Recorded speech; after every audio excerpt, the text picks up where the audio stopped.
Hello, hello, hello, and welcome to Project Possible with me, Rich Lee. It's a podcast where I talk to incredible people about who they are, why they are who they are, the amazing things they've done, the challenges they've faced, the resilience they found within themselves, and really it's about what's truly possible for myself, for you as the audience, for all of us. If we just point in the direction of possibility and positivity, that's what I was going to say first. That's why I dub us our little posse of possibilists. You know, we're optimists, but you know, without the blinkers on, it's what's truly possible. Possibilists. Today, I'm speaking to Louise Butcher. When Louise was diagnosed with breast cancer, she made a decision that would change her life forever and start a movement. After a double mastectomy, she began running topless. To raise awareness, is to destigmatize mastectomies and the choice that lots of women make not to have reconstruction, and also just to show that bravery of spirit and raising funds at the same time. It's incredible. I loved meeting Louise. It was such a great, fun, kind of wide-ranging conversation. Her life's been incredible. So much so, in fact, that she actually wrote a book called Going Topless. It's not just about her choice to run topless, but her life up to that point too. Fantastic read. Go and Google it, Going Topless. She's since actually become the first woman to run the London Marathon topless. She's run many other events too. And she's become a Guinness World Record holder as well. This is a story about courage, body image, and turning pain into purpose. So I guess I should say, without further ado, I bring to you my conversation with the brilliant Louise Butcher, aka the Topless Runner. Louise, how are you? I'm good. Are you all right, Rich? I'm all right. I'm very, very well. Who are you? What do you do? And why do you do it? So I am Louise Butcher and I'm known as the Topless Runner. And I started doing that because I was diagnosed in 2022 with lobular breast cancer. And I kind of was training for the virtual London Marathon when I was diagnosed. So running became a focus.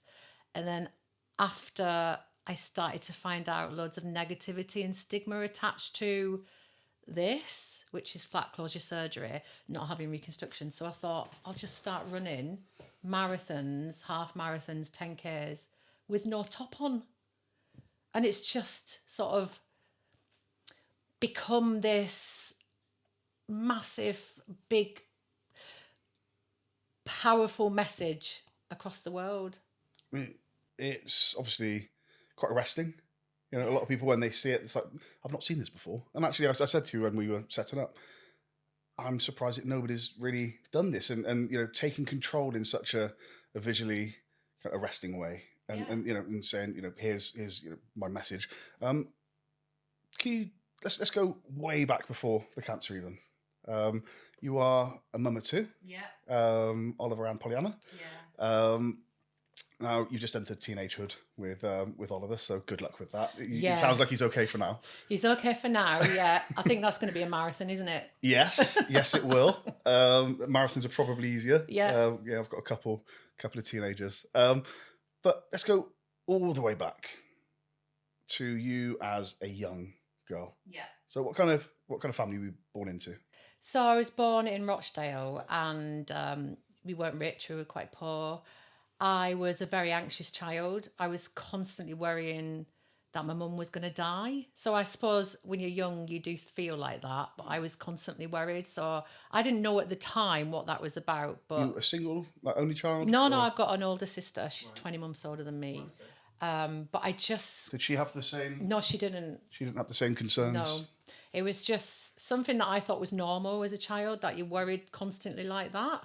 I mean, I used to peer out of my window waiting for her to come back from work. Right. And I felt like I had to make it happen in a way. It was like when she was home, she was safe and I couldn't rest until that she was there. It was... At that time, I thought that was normal. How old are you at this point? I remember it being probably from 5, 6 onwards. Oh, okay. But when I was, it was hard. My partner and I've got 1-year-old. Again, like the gaps between my children are wild. Got a 19-year-old and a 1-year-old. Yeah. Well done, Rich. That's a big gap. Yeah, but I've got 2 in between. But you know, the separation anxiety, completely normal, completely natural. Yeah. That's not what that is. No, it wasn't separation. It was just, it felt like I I was in control of her being safe. Right. It's very odd. Why? Have I'm you not delved sure. into that at all? I've delved into that now because obviously now I understand why that is, because I've struggled with all sorts of mental health issues throughout my life. And then my children were diagnosed with ADHD. And that kind of made sense then, because I was like, obviously ADHD's, you get OCD with ADHD, obsessive thoughts, negative thought, rumination, anxiety, and obviously all started to make sense. I wonder why, particularly about your mum, and Yeah. not say your dad or your sister. I guess we all, there's that umbilical relationship, obviously. But I wonder what beyond that, what was it about health and her health that you think you kind of focused on? Yeah. Like, why do you think it was about her? Was it specifically about her dying, or was it about her getting hurt? It was about her dying. So if I'd seen something on the television, like I think at the time there was that stadium fire, I'd think about that. So that would be it'd always be worst case scenario. And when I was 7, one of our friends fell through a greenhouse, and I saw it. So I saw her legs were just totally ripped open, and she obviously was bleeding to death. And I was the only one there at that time because my other friend had gone. And I went and got my mum. Who fell through the greenhouse? So she was a friend. I was probably 7, she was 8, and she'd gone into a greenhouse. I didn't go in the greenhouse because I was too scared. And as she was coming out, she slipped and fell through the glass. So I think that's kind of where a lot of my worst case scenarios came from. Did she live? She lived because I told my mum. So I kind of felt like she was bleeding to death and she was screaming, and I went and got my mum. Right. So I pretty much saved her life. You did. But I think when I look at my daughter now, who's nearly 9, imagining that happening to her when she was 7, I can't imagine how that would affect her. Because obviously I saw it all, bones and muscles, and it was, and I think that kind of impact, as well as having an ADHD brain, is probably not good for a child. I mean, I'm genuinely shocked. Yeah, because it was. That is about as awful a thing as you can see at that age, and poor girl as well. I mean, so Christ, out of interest, how quickly did the ambulance get to her? And so we we could put in compression on, and I'm not. Well, I left. I went to get my mum, and my mum sorted. The ambulance came quite quick, but she lived. But obviously, the scars were from the top of her thighs on both legs to her ankles. It was that bad, and the obviously she was in a wheelchair for a while. And did she recover completely? Like, was she able to walk? And she was able to walk, but I think obviously that's going to impact you for the rest of your life. Yeah, I said so. Did you keep in touch with her? No, we were friends, but we weren't. Mm-hmm. So it wasn't something. I wonder what she's doing. There are immediate and obvious parallels between you and her. Yeah. You now, obviously, decades later, with scars that you're very proud of, and understandably so.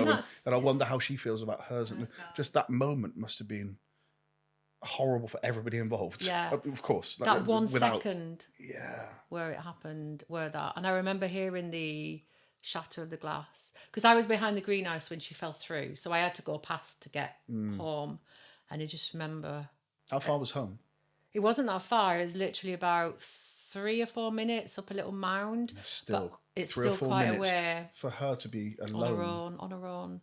And I think I felt that guilt of leaving her. If you didn't, she wouldn't be here. I know she wouldn't. Yeah. So that was. It's funny when I was in that moment. It's you're a child and it's happening, but when you have children of your own and you imagine that they went through that, you realise how traumatic that is, don't you? Yeah, I mean that can not affect you. No, as you grow into an adult. That's, as I said, about as traumatic an experience as you can have, be it not something enacted upon you by somebody awful or to your family, right? Yeah. So bless her, and bless you for having to go through something so bloody awful. I've read a lot about you. I didn't read that. No, that's in the book, but it's not something I usually talk about because. But I mean, as you say, that's going to, when your psyche is already one of concern for worst case scenario with your mum, and then you've seen something like that. Yeah. Like most people go through their entire life never having to see something 10% as bad as that, fortunately. Wow. So what kind of kid were you? Were you like at school? Were you? I know you said the ADHD. Yeah, that I was you the now ADHD recognise kid. you were. I was the one that was always talking, making people laugh. I wouldn't get in trouble for like being horrible or naughty, just the not concentrating, always making mistakes. And it all makes sense now, but at the time you just think that you're a bit thick. But I wasn't thick. I was just like focusing on the wrong thing. I've said this a million times in episodes already, so I might edit around this, but I just don't think school is set up No, it for isn't. everybody. Oh God, no way. It's just not like I understand that what you've got to do is take a factory approach to hundreds of thousands of kids every year and push them through a system that's ultimately going to benefit. But there's so many people that just don't fit into that system. And there's more than you think, because a lot yeah. of them are masking, and that's what creates the anxiety. So, I mean, I just said at primary, I got bullied at primary. So that wasn't fun. Why? But I loved secondary. I don't know. This lad didn't like me very much. He stuck a pencil in my arm. I've actually still got the lead mark. He just stuck a pencil in my arm. And then he put my coat down the toilet and weed on it. Yeah, so that was probably around when I was about 8. So that couple of years weren't so Jesus good. Christ. I didn't have a good couple of years there, did I? Did your mum know that you were worrying about her in this way? No, I didn't really talk about it. She does now, because if she's read the book, she'll know. But no, I don't think so. But if she's read the book, she'll know. So you haven't spoken about this? No, we don't really talk like that.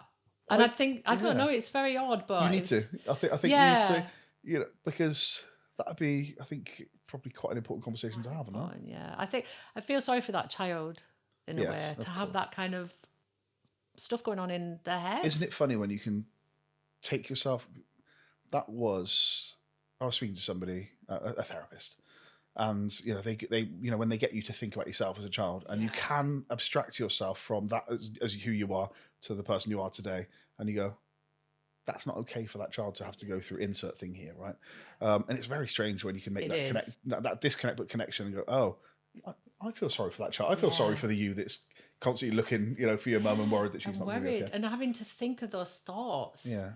Because I look at my kids now and I think, are they like that? Now, Pollyanna she does show that kind of sort of OCD typey thinking, because she's ADHD. And I think it comes with the territory, doesn't it? Yeah. But I don't think she thinks the same as I did as bad, because maybe it might be to do with that worst case scenario that I saw. Yeah. So through secondary school, I'm looking at a lovely piano. Yeah. We talked about piano just as I got in. I play, my partner plays, you play, your husband plays, your children play. Yeah.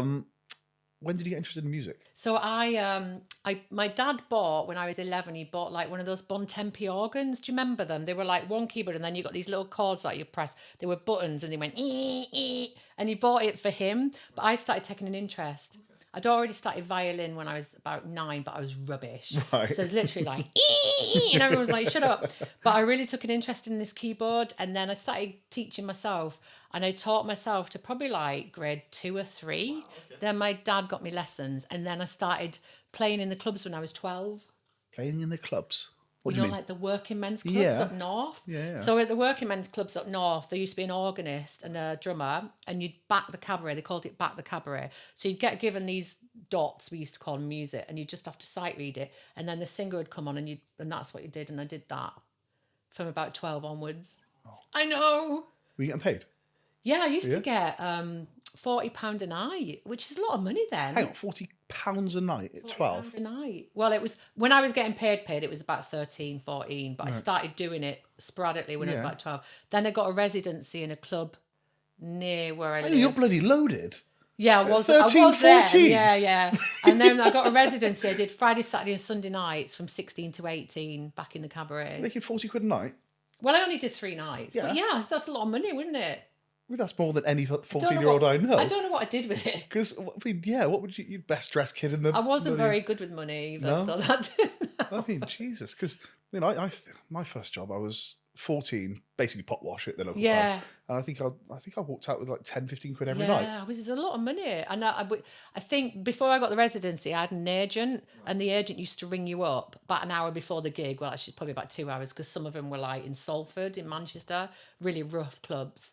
And we used to, me and my dad was great, he used to take us out to the club. Obviously, I didn't go on my own at that age. And then you'd meet the drummer who was there, and you'd just have to back this cabaret. I know sometimes, obviously, when I started out, I wasn't very good, and the cabarets would just slag you off.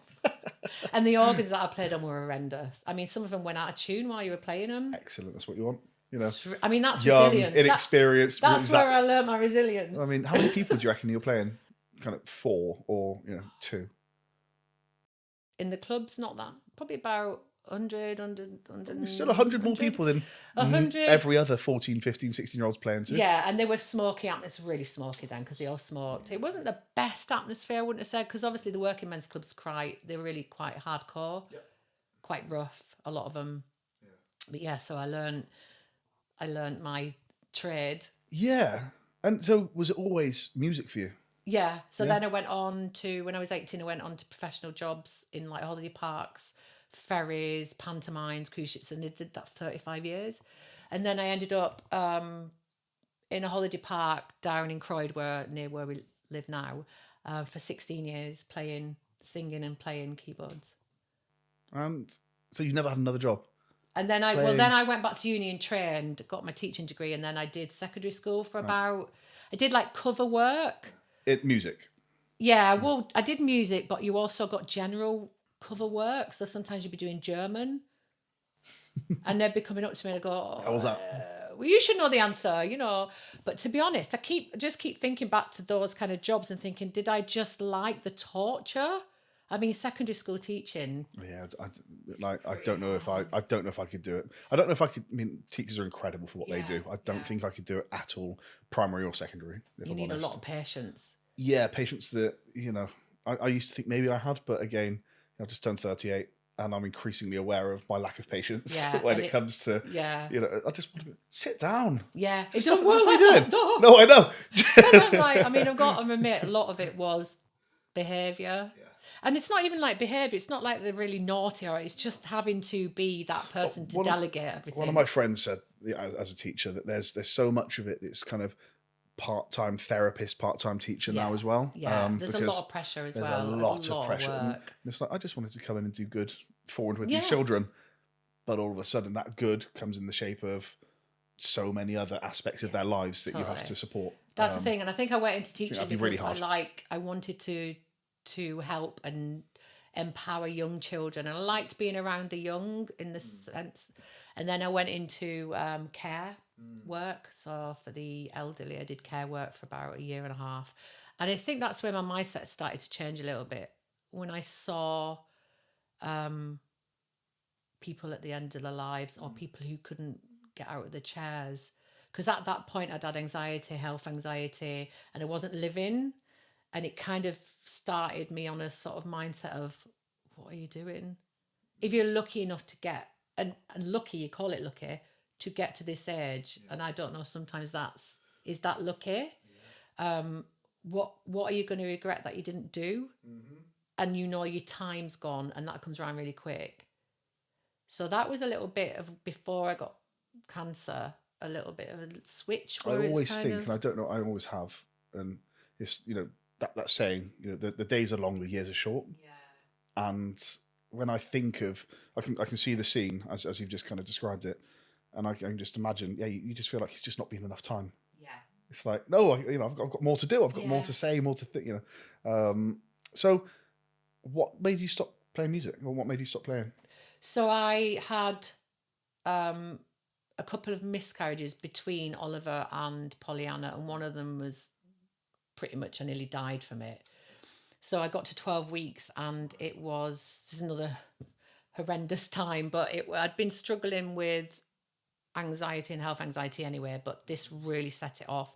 So I'd had this miscarriage at 12 weeks. And when I got to the hospital, they said that the baby had died at 7, but I'd been carrying it around for 5. And we'd been trying for like years after Oliver. We thought it was going to be really easy, but because Oliver was quite quick, but it wasn't. And I was getting older. And then I'd gone into hospital and was losing a lot of blood. So they had to do the sort of scrape out, I think they call it, there and then, with no anaesthetic, no nothing. And that was just one of the most horrendous moments. but they had to do it to save my life because I was hemorrhaging. So that was that's in the book as well. That was pretty tough. And then I found out that after that, that the doctor had got in touch with me, and it was on my answer machine and I hadn't heard it. Said that I had there's a thing that you can have when you're pregnant. It's like an infection that can affect the pregnancy. So I blamed myself because I had that, and that's what I thought had killed the baby, but it was probably nothing to do with that. Of course not. But I mean, for decades, and there's so much to touch on there. For decades, you've carried this anxiety about your mum. Yeah. And did that continue with you into teenage, into adulthood? That stopped and started going on to me when I was at secondary. That's okay. Why? What was the switch there? It just switched into worrying about my health. Right. So I remember in secondary, it was kind of like a funny running joke that I'd be worried about germs. So I'd eat I used to have we used to get donuts in school dinners, and I used to eat it off a fork, so I didn't get germs on it. And then I remember, do you remember when the AIDS epidemic advert came out? I don't. I was like, born in '87, so I know when it would. I know there was this horrendous been. advert where it was like, "Don't die of ignorance." And so as soon as anything like that came on, I'd go into worst case scenario. I think I'd got AIDS. COVID was bloody difficult for you then. Well, actually, by COVID, I was not as bad with my health anxiety. But yeah, the AIDS one, I remember this lad at school spat on me and I thought he had AIDS. So it was kind of like that. And that's disgusting. Yeah. So that was kind of that. So it started to be about me then. Right. I was going to die. I'm going to get AIDS. And so it went from mum to me, and then it went from me to my kids. Okay. So do you still, again, just before this, I said, I don't know that much about health anxiety. I've heard there's a podcast called Jack Mate. I've heard Jack talk about it. Yeah. And other aspects, but I don't really understand it so much. So it's that constant feeling that you're just going to be ill. So it's a constant dread and feeling that you're going to be ill or die. So you said earlier, like it used to be called hypochondria, Yeah. but they call it's a health anxiety now, and it's so ill or die. Yeah. And is that like every day? Every day, every minute of the day. Really? It's like an obsession. So it's like an OCD. I think it's on the OCD scale in a sense because. So what it is, it's like the constant need for reassurance with your health. So I would be at the doctor's pretty much 2-3 times a week. So if I say I had a stomach ache, I'd go straight to the computer, Google it, and I'd have stomach cancer. Yeah. Then I'd be down the doctor's to get reassurance that I didn't have it. And then I'd be all right for about half an hour. And then something else would happen. And I'd think, I'd maybe get wind and I'd think, I've got something wrong with my heart. And it would just keep going round and round. And the problem with health anxiety is the thought is like rumination. So it's like an OCD in the rumination. Then you'll go for the reassurance on the computer, but that'll just drive it. It's just a cycle. And I think as well with ADHD and OCD, because there's such a connection with the dopamine, is in a sense you can get your dopamine from negativity as well as positivity. Right. So I now understand that the dopamine hit I was getting was from the thought to the Googling to the reassurance. It was a dopamine. Right. So it was constant. I didn't understand any of this at the time, so it was all very scary. Then obviously the thought turns into physical symptoms because you start to get panic attack, so you won't be able to breathe, or your fingers and your toes will go numb. So, oh my God, I'm going to have a heart attack. And then it'll just spiral again. And then you'll seek reassurance down the doctor again. And then my doctor, I remember when I got over the health anxiety and I went in for something, nothing to do with worrying. And he said, your health anxiety is better. And I went, why is that? And he went, we haven't been in for a year because obviously my doctor's records are like this thick. Yeah. But it's not funny. It's literally, it was as bad in a way as cancer. Probably more lonely as well. I guess it's something that most people don't have nor understand, right? Yeah. Cancer, we know what cancer is. Yeah. I mean, there's the visible, there's the scar, and most of us know somebody that's had cancer or, is going through or something. And sad as the fact as that is. But health anxiety is not something you typically hear of. No. You hear of it like Munchausen and Munchausen by proxy and, you hear terms like this, but typically that's applied to, that's a story way over there. It's not real in the sense that I'm hearing it now. Yeah. And things like, so I'd worry about my blood pressure. And you'd get obsessed with the blood pressure monitor. So I would sit for hours. I actually feel sorry for that person now. I'd sit for hours with it on my arm to check to make sure my blood pressure was at the right number. But because I was so stressed, and obviously you tighten up and your muscles are all tight, it was always high. And then I'd sit for hours trying to get it down, and I'd try and distract myself. Oh my God, I just can't believe. And the hours I spent doing it. So And how did this impact the rest of your life? Like, were you like eating perfectly? Were you like exercising all the time? Like, no, because I hadn't found running at that point. So I wasn't doing anything like that. It was just obsessed with these little things like blood pressure monitors, Googling symptoms. So it was kind of like, it was literally like an addiction, and it would take over the whole day. So if someone stopped me doing it, it was an addiction. If I couldn't get to the computer, I would get really stressed, and I'd be upset about someone stopping me doing it. You're on, just jumping back to your work, you're on ferries, you're in environments that you can't control. Yeah. Environments that, are entirely, like the cleanliness of that ferry or that, that place that you're playing, it's not yours to control.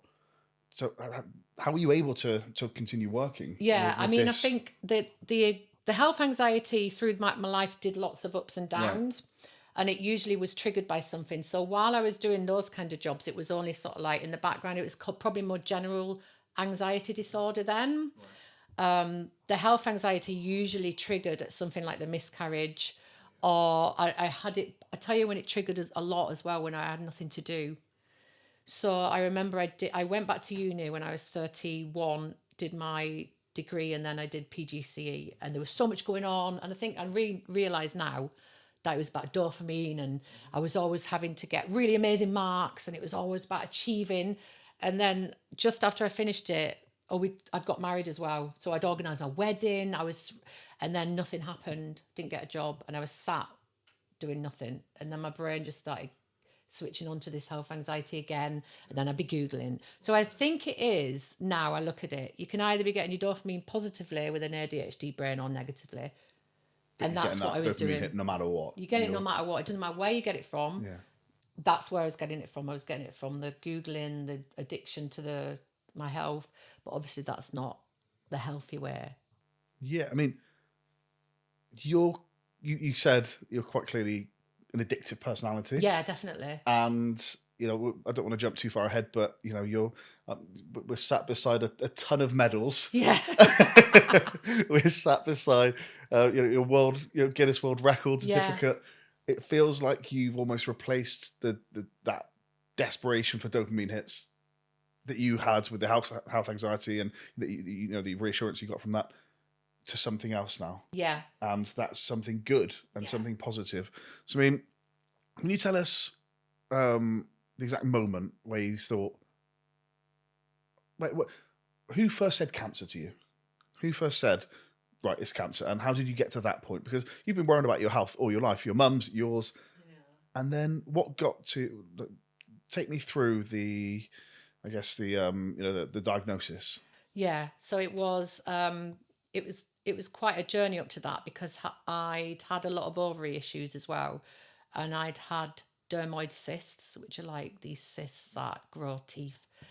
And I had a lot of operations to have them out. And in the end, I had the ovaries and the tubes out. And just before that, I wasn't going to have them out because I was worried about menopause, because you go straight into menopause. And the surgeon said... How old were you here? So this was just before my cancer diagnosis. I was probably 47. And I remember saying, I don't want the operation, I don't want my ovary out, because it was my last ovary. I'd already had one out. And he said, if you don't have it out, it's probably likely that you'll grow cancer on it. And I was like, oh no, get it out. So I was like, and then he said, if you want to go on HRT. So I got HRT, started sticking it on, and I was feeling great because I was really worried about the menopause symptoms. Yeah. And my health anxiety was good then. It's not something people talk about enough. No, definitely not. They don't. No. I remember a couple of years ago in the media, there were a few people that were kind of raising celebrities that were putting their head above the parapet and talking about menopause. But it's not something that gets spoken about at all. No, and I was scared to death of it because I thought it'd make my anxiety worse. Because a lot of people had said, your anxiety gets worse. I was like, oh my God, so I was sticking these patches on. And I'd had counselling for my health anxiety for 10 months prior to that. So I was kind of on a level with that. It was still a little bit there, but it was up and down, but not as bad as it had been.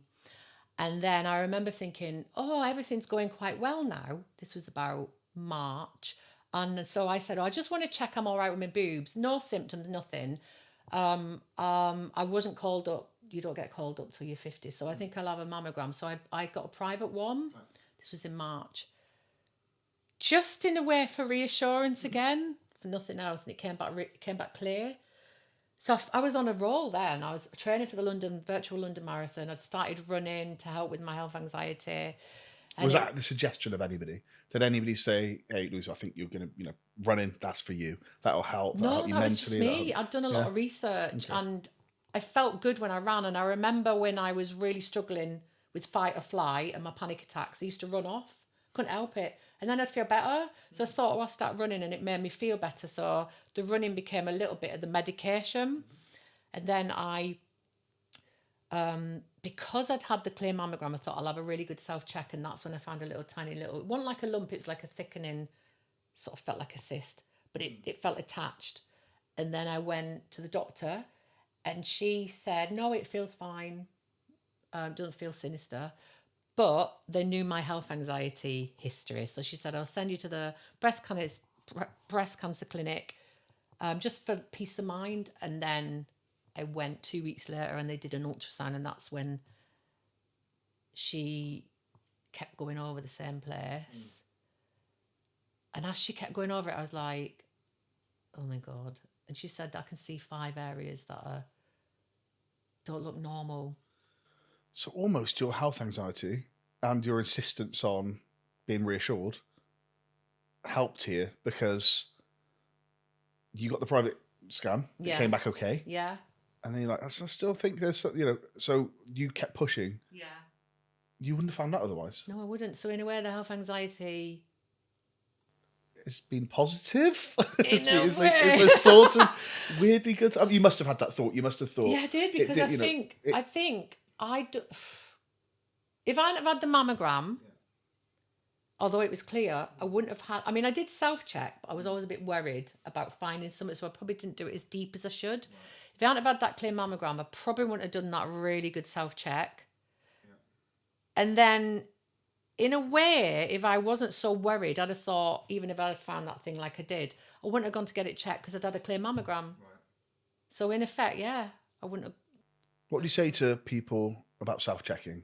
Oh, self-checking is so important. How, I know that this is not the place necessarily for health advice, but, you're somebody that's, has been through this, done this. So anybody listening, how do you self-check? So I self-checking's like literally looking as well as feeling. So even like lifting your arms up, because I remember like lobular as well, my type of cancer, which starts in the lobules, it pulls in your skin. So even if you pull up and your breast sort of pulls in or dimples, that you don't even have to touch it, you can see it. Right. And then obviously you just do like self-checking with your palm of your hand where you're pressing all around the areas. Check under your arms for like any sort of lumps. And I didn't realise, but breast tissue's all around. It's not just there, it's like here, everywhere like that. But I mean, I did do it, and I even used to go to the doctors and get it done because I didn't like doing it myself.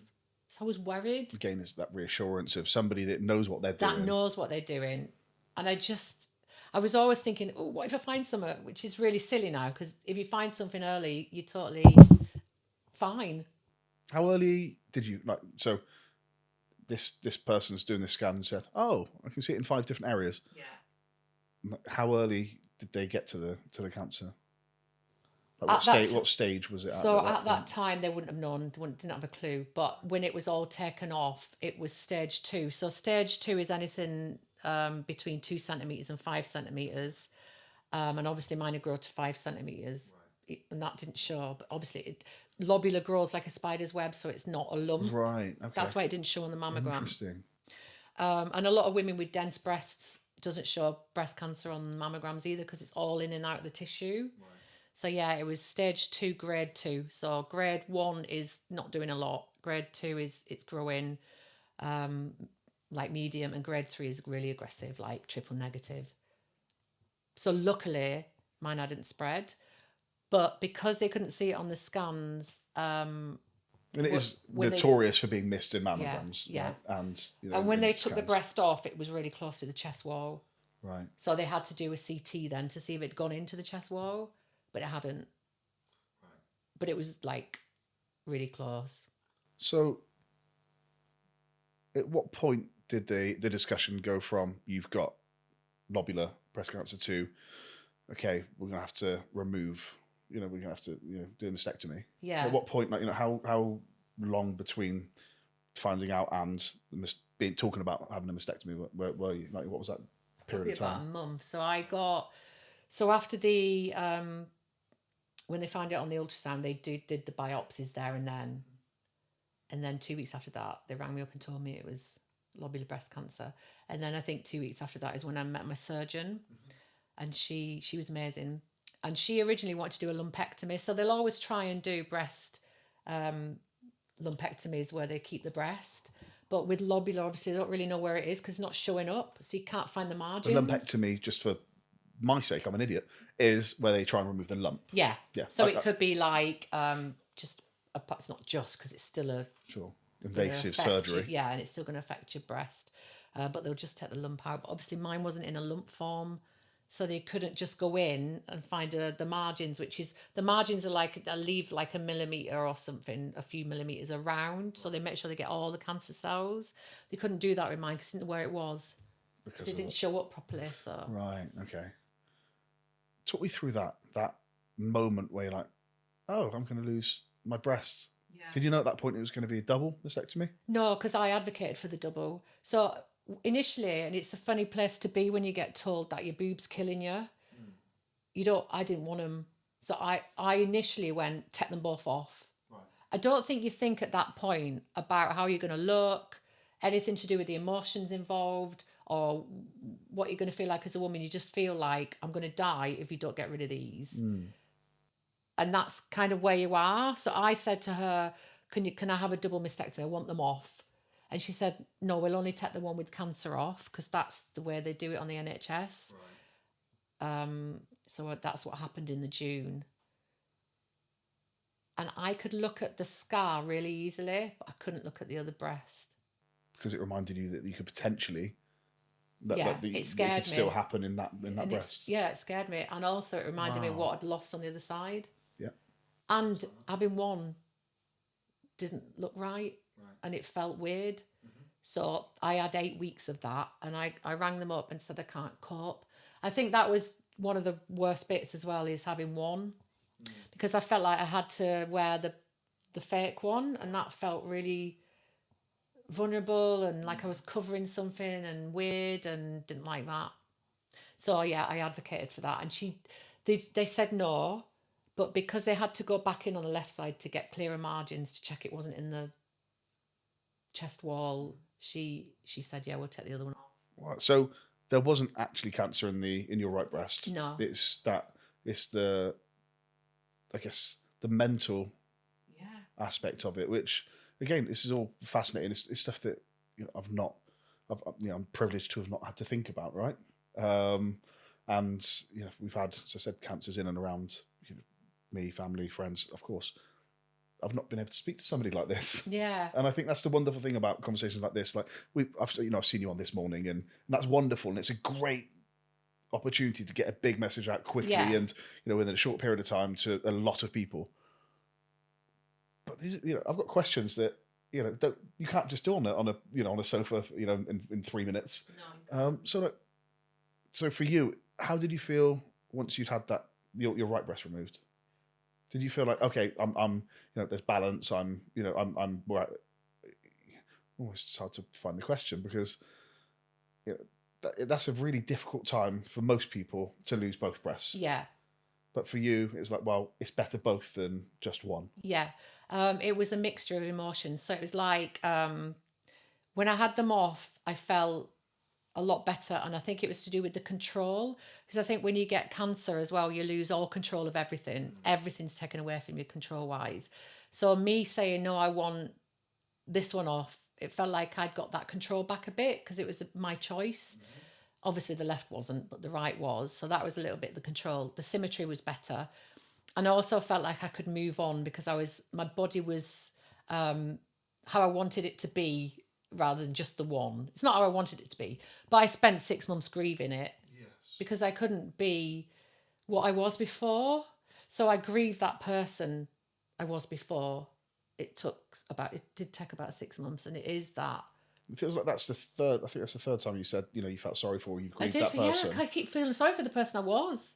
Which means over and over. you're changing a lot in, so Yeah. these, I know we talk about chapters in life, but each of these are quite significant chapters in life that, you're not the same person you are after that thing happens. You never are the same person. You can't, how can you be? You can't be. I mean, I remember what was really interesting about that whole, when I had them both off, looking in the mirror, I was fine looking at myself. Because that's what I wanted. So I was like, and I grieved the whole Louise with breasts. And then I did a short film, and I remember this is when like my mindset changed massively. A little film that I did, I'd answered it on a breast cancer sort of forum, and they'd said, can a lady with a mastectomy do this short film? It's like 3 minutes in London. And it's the first time I started saying yes to things as well. Because before that, I'd always say no, I wouldn't do anything. And my life ambition, this is really sad, was to get to a really old age safely. That was my life ambition. I was like, God, if I can get to 100 safely in my little bubble, that'll be great. And then now I realise that I might as well have been dead, because that's not living. Oh my God, you can't be safe and you can't be reassured constantly. So this was like you my wouldn't cross chance. the road, would you? You wouldn't. Well, I started. Yeah. I've got to admit, by the time I got cancer, my world was like that small. It was starting to just get like this and this and this. And eventually... You're very close friends and family. And oh my God, and I wouldn't do anything. I wouldn't go anywhere in case something happened. Did you lean on people for support at this time? Not was your really. husband... My husband was really supportive. But I think another thing I learned, the cancer lessons, was that you realise you're on your own. And it's really sad but freeing. So before that, I was always worried about judgment, what other people thought. I'd kind of put myself last of the pile. And then I remember when I was diagnosed, and I went through that really dark period of not knowing if it had spread. I had a while where I didn't really know if it had spread because they couldn't see it on the scans. And I used to sit in my room on my own, couldn't be near people, could not be near anyone. I had to be on my own. And I started looking into Buddhism, and that's when I started to realise that the reassurance didn't come from you being an individual. It came from you being a connection to the energy around you. And I kind of felt more, if I'd have died at that point, I was going to die. The reassurance or the comfort was coming from the fact that my energy was out there and connecting with other energies, rather than it just being about me as an individual. It made total sense. And it still does. And that's kind of like why my past gone the way it's gone. There was no comfort in me being an individual. That's what I'm trying to say. And the people around me, even though they were very close and my family, weren't coming with me if I was going to die. So I felt totally alone. But that aloneness freed me. And it helps me live the way I live now, with the not worrying about judgment, not worrying about other people. In a way, it makes you more selfish, but also more selfless. It just changes the whole dynamic of what you're alive for. I think that's kind of how it affected me. What are you alive for? I think you're alive. What are you specifically? I specifically now, I know right I'm now. alive to do what I'm doing now. Actually, before we talk about that, I want to talk about flat closure, it's called, right? Yeah. What made you decide to remain with flat closure versus having it rebuilt? So there was quite a few reasons. One was the invasiveness of the surgery, because it's really invasive. They explained it to me, and I was like, is it something we can get into? Yeah. So there's two surgeries. So you can have implants, which all sound like, and I remember a few people going, you get a new pair of boobs for free. And I was like, it's not like that. And don't forget, if you've had cancer, it's not like an operation like just going and getting a new pair of boobs. But the implants, it sounded horrendous. So and they're not the good implants on the NHS, they're the toxic ones. Really? Well, I thought, because I think the silicone and the other ones, which are a bit safer, but there's still the silicone, which obviously can cause all sorts of problems.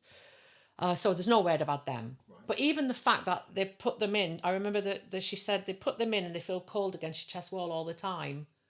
I wouldn't want that because that'd feel weird, right? Yeah. And then they stretch your skin with expanders first. Yeah. That takes about 10 months and it's painful. Right. No thanks. That's if you're not having it straight away. Sure. And then they get this wire mesh and put it over the implant and then put your skin over it. Oh, yeah. And you can't feel it. So if you can't feel it, it would feel disconnected to you. It would feel like a foreign thing on your body. Yeah. Whereas I can totally feel all of this. All my nerves came back, through which I put down to exercise. So I could feel every bit of my chest. Whereas if you had implants, you couldn't. Then the other surgery is where they cut your whole bottom, or they can cut your back. They cut your whole bottom of your stomach, get your fat out, which sounds great, doesn't it? I mean, yeah, it sounds wonderful. Sounds great, but that's really invasive. Right, 6-pack me up, thanks. And I've got like cesarean scars, but it's longer scars. Did you have cesarean both I had times? both cesarean. Both cesarean, yeah. So I've got those and my ovaries scars. Yeah. So they would have been a bigger scar. And then they take the fat and they mould it into. No thanks. Okay. Not into that. But I guess like some people do choose to do this, right? Some people choose to do it, but to me, no. It wasn't for you. Another reason was I wanted to see this area because if it came back locally, I'd be able to see it. Okay. And obviously because I couldn't see it on the scans, I didn't want all that again. If you put an implant there, how am I going to know? Yeah. That was another reason. But the third and most important was I didn't see the point because it would be for other people. Because it wasn't for me because they weren't me. Right. And I couldn't feel them. So what was the point? So it felt like I was doing it for everybody else. That was the reason. Do you know the percentages of people that choose to have reconstruction or... Someone did write it to me the other day. Actually, it's quite... I'm not sure the percentages, but I know there's a higher rate than everyone thinks who go for flat closure, but it's just not talked about. And no one says, oh, guess what? I've got no boobs. Right. I mean, why do you think there's a stigma around it?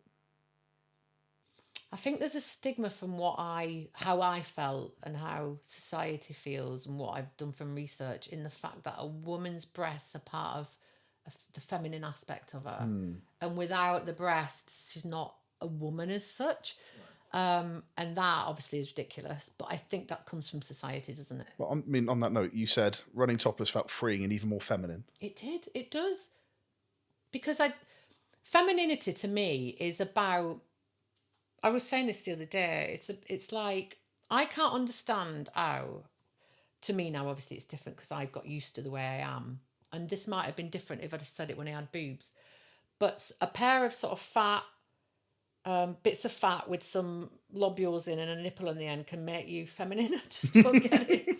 I don't. Obviously, that's me talking now. So yeah, I just find it really odd, and I think the reason it's never been questioned is because no one's ran around without a top on to question it. Like I've got pictures on my Instagram that I think are really feminine and I've got no boobs. So I just, it's a bit like it's never been put out there as much as it has now because of what I do to question it. So do you think a lot of that has to do with like sexualization of totally. Boobs? Yeah, it is a sexualization because they would then, and that's another thing. Like when I was on this morning, and a lot of the comments I get, which I still find intriguing, that people in biology lessons weren't listening, is that they are still say, well, if I had testicular cancer, because they're classed as genitals when they're not. They're breastfeeding. I've heard you make this point. Yeah. So. Testicular cancer, people are like, well, you wouldn't show your scrotum off if you had testicular cancer and Should had I run a around testicle without my removed. pants on? Yeah. So what you're saying there is, but you're conflating breasts with genitals. And they're not the same. They're not the same. They're functional in a way, and they feed babies, and also exactly they've been sexualized, so they're not necessarily sexual in that sense. They've been sexualized. Yes, they are for feeding babies. So in that sense is where you get that.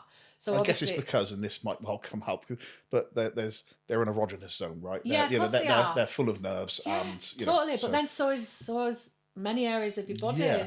Your neck or your ears or whatever. Loads of areas. Nobody goes, oh, look at those ears. No, they don't. But that's what's really funny is my sister-in-law said that. She said to me, because she was like, when I started running topless, she did say to me, well, if they're not sexual, why do we get so much pleasure from them?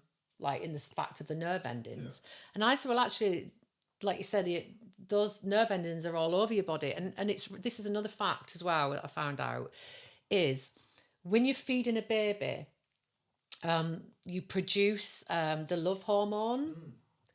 So it's literally so you bond to that baby. And I remember saying that actually while you are feeding a baby, you don't need to get that from sex, because it's not from sex, but it's kind of the same hormone you get. So that's really where you get that, when you are probably having sex and your breasts get that love hormone, because it's to do with that. So that's another interesting sort of like fact about it. Can I ask a direct question about that? Right.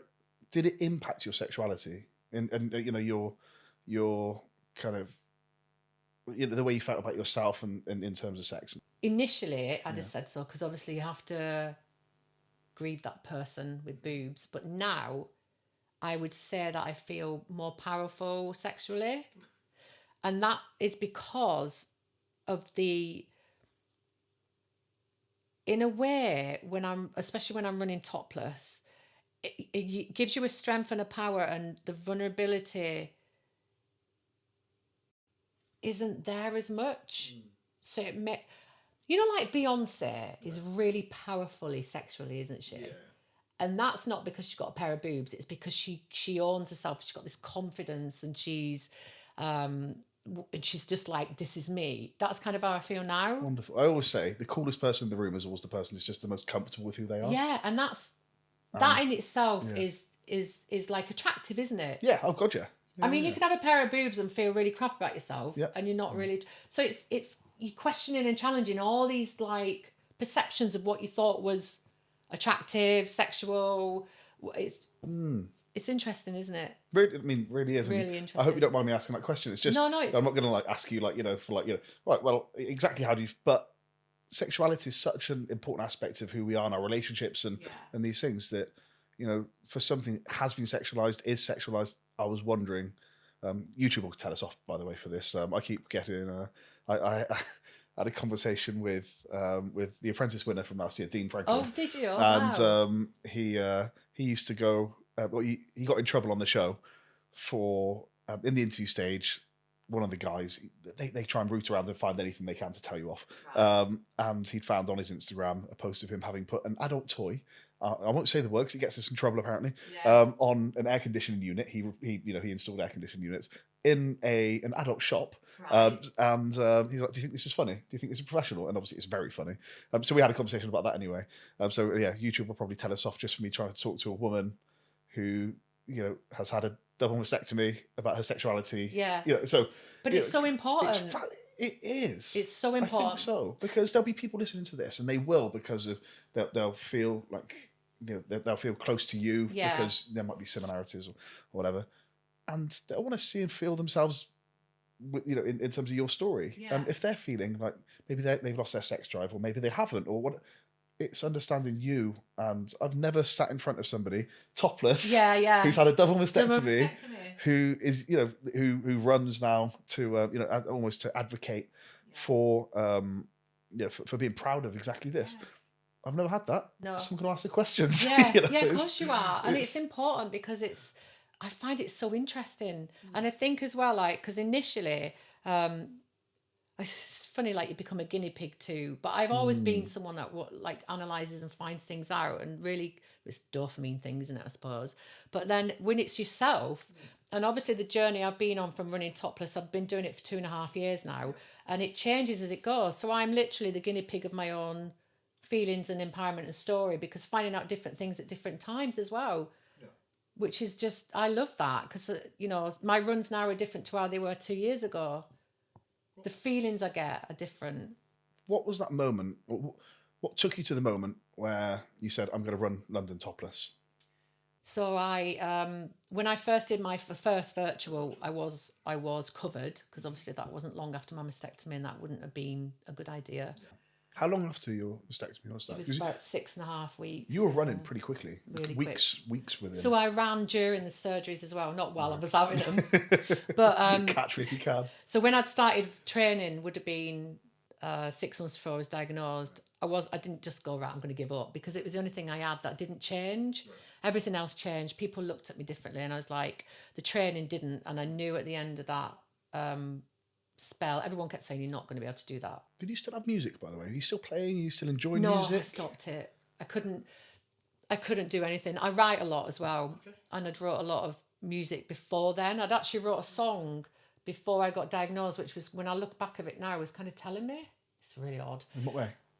It was called What Hides Behind. Okay. And it was like saying, don't be so smug about your life. It could change in a second. And oh my God. How prescient is that? Really, really weird. And also when I was playing, you could see my boobs, and it was like, oh my God, this is really weird. But I could not play or write at all for at least 6 months. Couldn't do it because it was too emotional. Too emotional. And after that, I wrote loads of songs. You sing as well, right? Yeah, so I wrote loads about, but at that point it was so emotional that I couldn't go near the piano. She's really interesting because I've always played. I mean, yeah, you played since you were, as you said, 11 was when... I think because music is really emotional, isn't it? Oh, yeah. And anything you're going through. In the last 8 months, since my brother, like, there are obviously certain songs and certain things that you know for a fact it's just a shortcut to a feeling. And, I can't, I just can't. Can't you hear that first note and you're like, it'll take you straight back there. It's like attached to memories as well, isn't it? I mean, music is one of the most beautiful things in the world, and I feel sorry for the people that don't feel that, because I know some people don't feel that. They're like, oh, it's just a song. It's I think it's the most incredible externalization of emotion that we have. And it connects people as well, doesn't it? Enormously so. That's another amazing thing about. So, do you sing now? Yeah, I sing. You do? Yeah. Do you play publicly? No, I don't. I mean, I did start doing like jam nights and stuff, but I just got too busy with my running. Yeah, well, so of course. Don't get to chance. And I know that you're doing so much. You're doing, like half marathons here, 10Ks, marathons here. You're doing so much, but I think it's important not to lose that. Yeah, it is. So I still do it, and obviously because my son plays now, and it's always in the house. Yeah. So I love that. So, and then and we can connect over music as well, which is great. And he plays drums as well. So. Have you got a particular style? What I write? Yeah. It's usually kind of depressing. Like Sinead O'Connery? Yeah, I just said a mixture of that sort of an Alanis-y, a bit folky. But I would have said it. Yeah, I've never wrote a happy song ever. Okay. Ever wrote a happy song? I can never write when I'm happy. Do you think you will? Is that something you think or do you not care? Do you just you like the connection to an emotion? Yeah, I think it's the connection, and I think it's the getting it out. It's like a channel, isn't it, as well? But obviously, when it was so bad, I couldn't do it because it was too raw. Yeah, it was hard. That I found that really hard because I couldn't get it out then. Because people talk about journaling, don't they? They talk about writing your feelings and all of these things, and just intrigued for you that is writing a song. Yeah. But you weren't able to do that for a period of time. Do it, no. So the moment where you said London topless. Yeah, well, it was before London because it was the virtual London I did the first one topless. Do you want? Is it that story? Yeah. That was like, so it was October when I did the one where the virtual London when I had my top on, and then it came around in April again because it swapped back. Right. And I remember thinking, I could do a better time. What can I do it for this time? Because I'd got the sort of drug for it then. I was like, I've got to do another one, even though it was torturous, the first one. And it was like about 2 weeks before. It wasn't something I'd planned. And because I'd done a lot of research on the negativity with the stigma and all that, and obviously the way I felt, I started to come to terms with it then. And I was thinking, how can I get the message out there that there shouldn't be shame? And then it sort of clicked. Well, if I can put the two together, because I knew obviously running is strength and power and discipline and all these amazing positive things, and then stick it with all the negative things, because it was negativity then. The surgeon had said, if you don't have reconstruction, you'll be negatively impacted. It was always negative. So I thought, well, let's stick the two together and see what people do with it, because it's great to have two things that are challenging each other. And I thought, well, I'll do that. I'll run it run it virtually. Obviously, I ran it around here. I ran from Broughton to Bideford and back, Right. without my top on, and see what happens. And like it was like an experiment.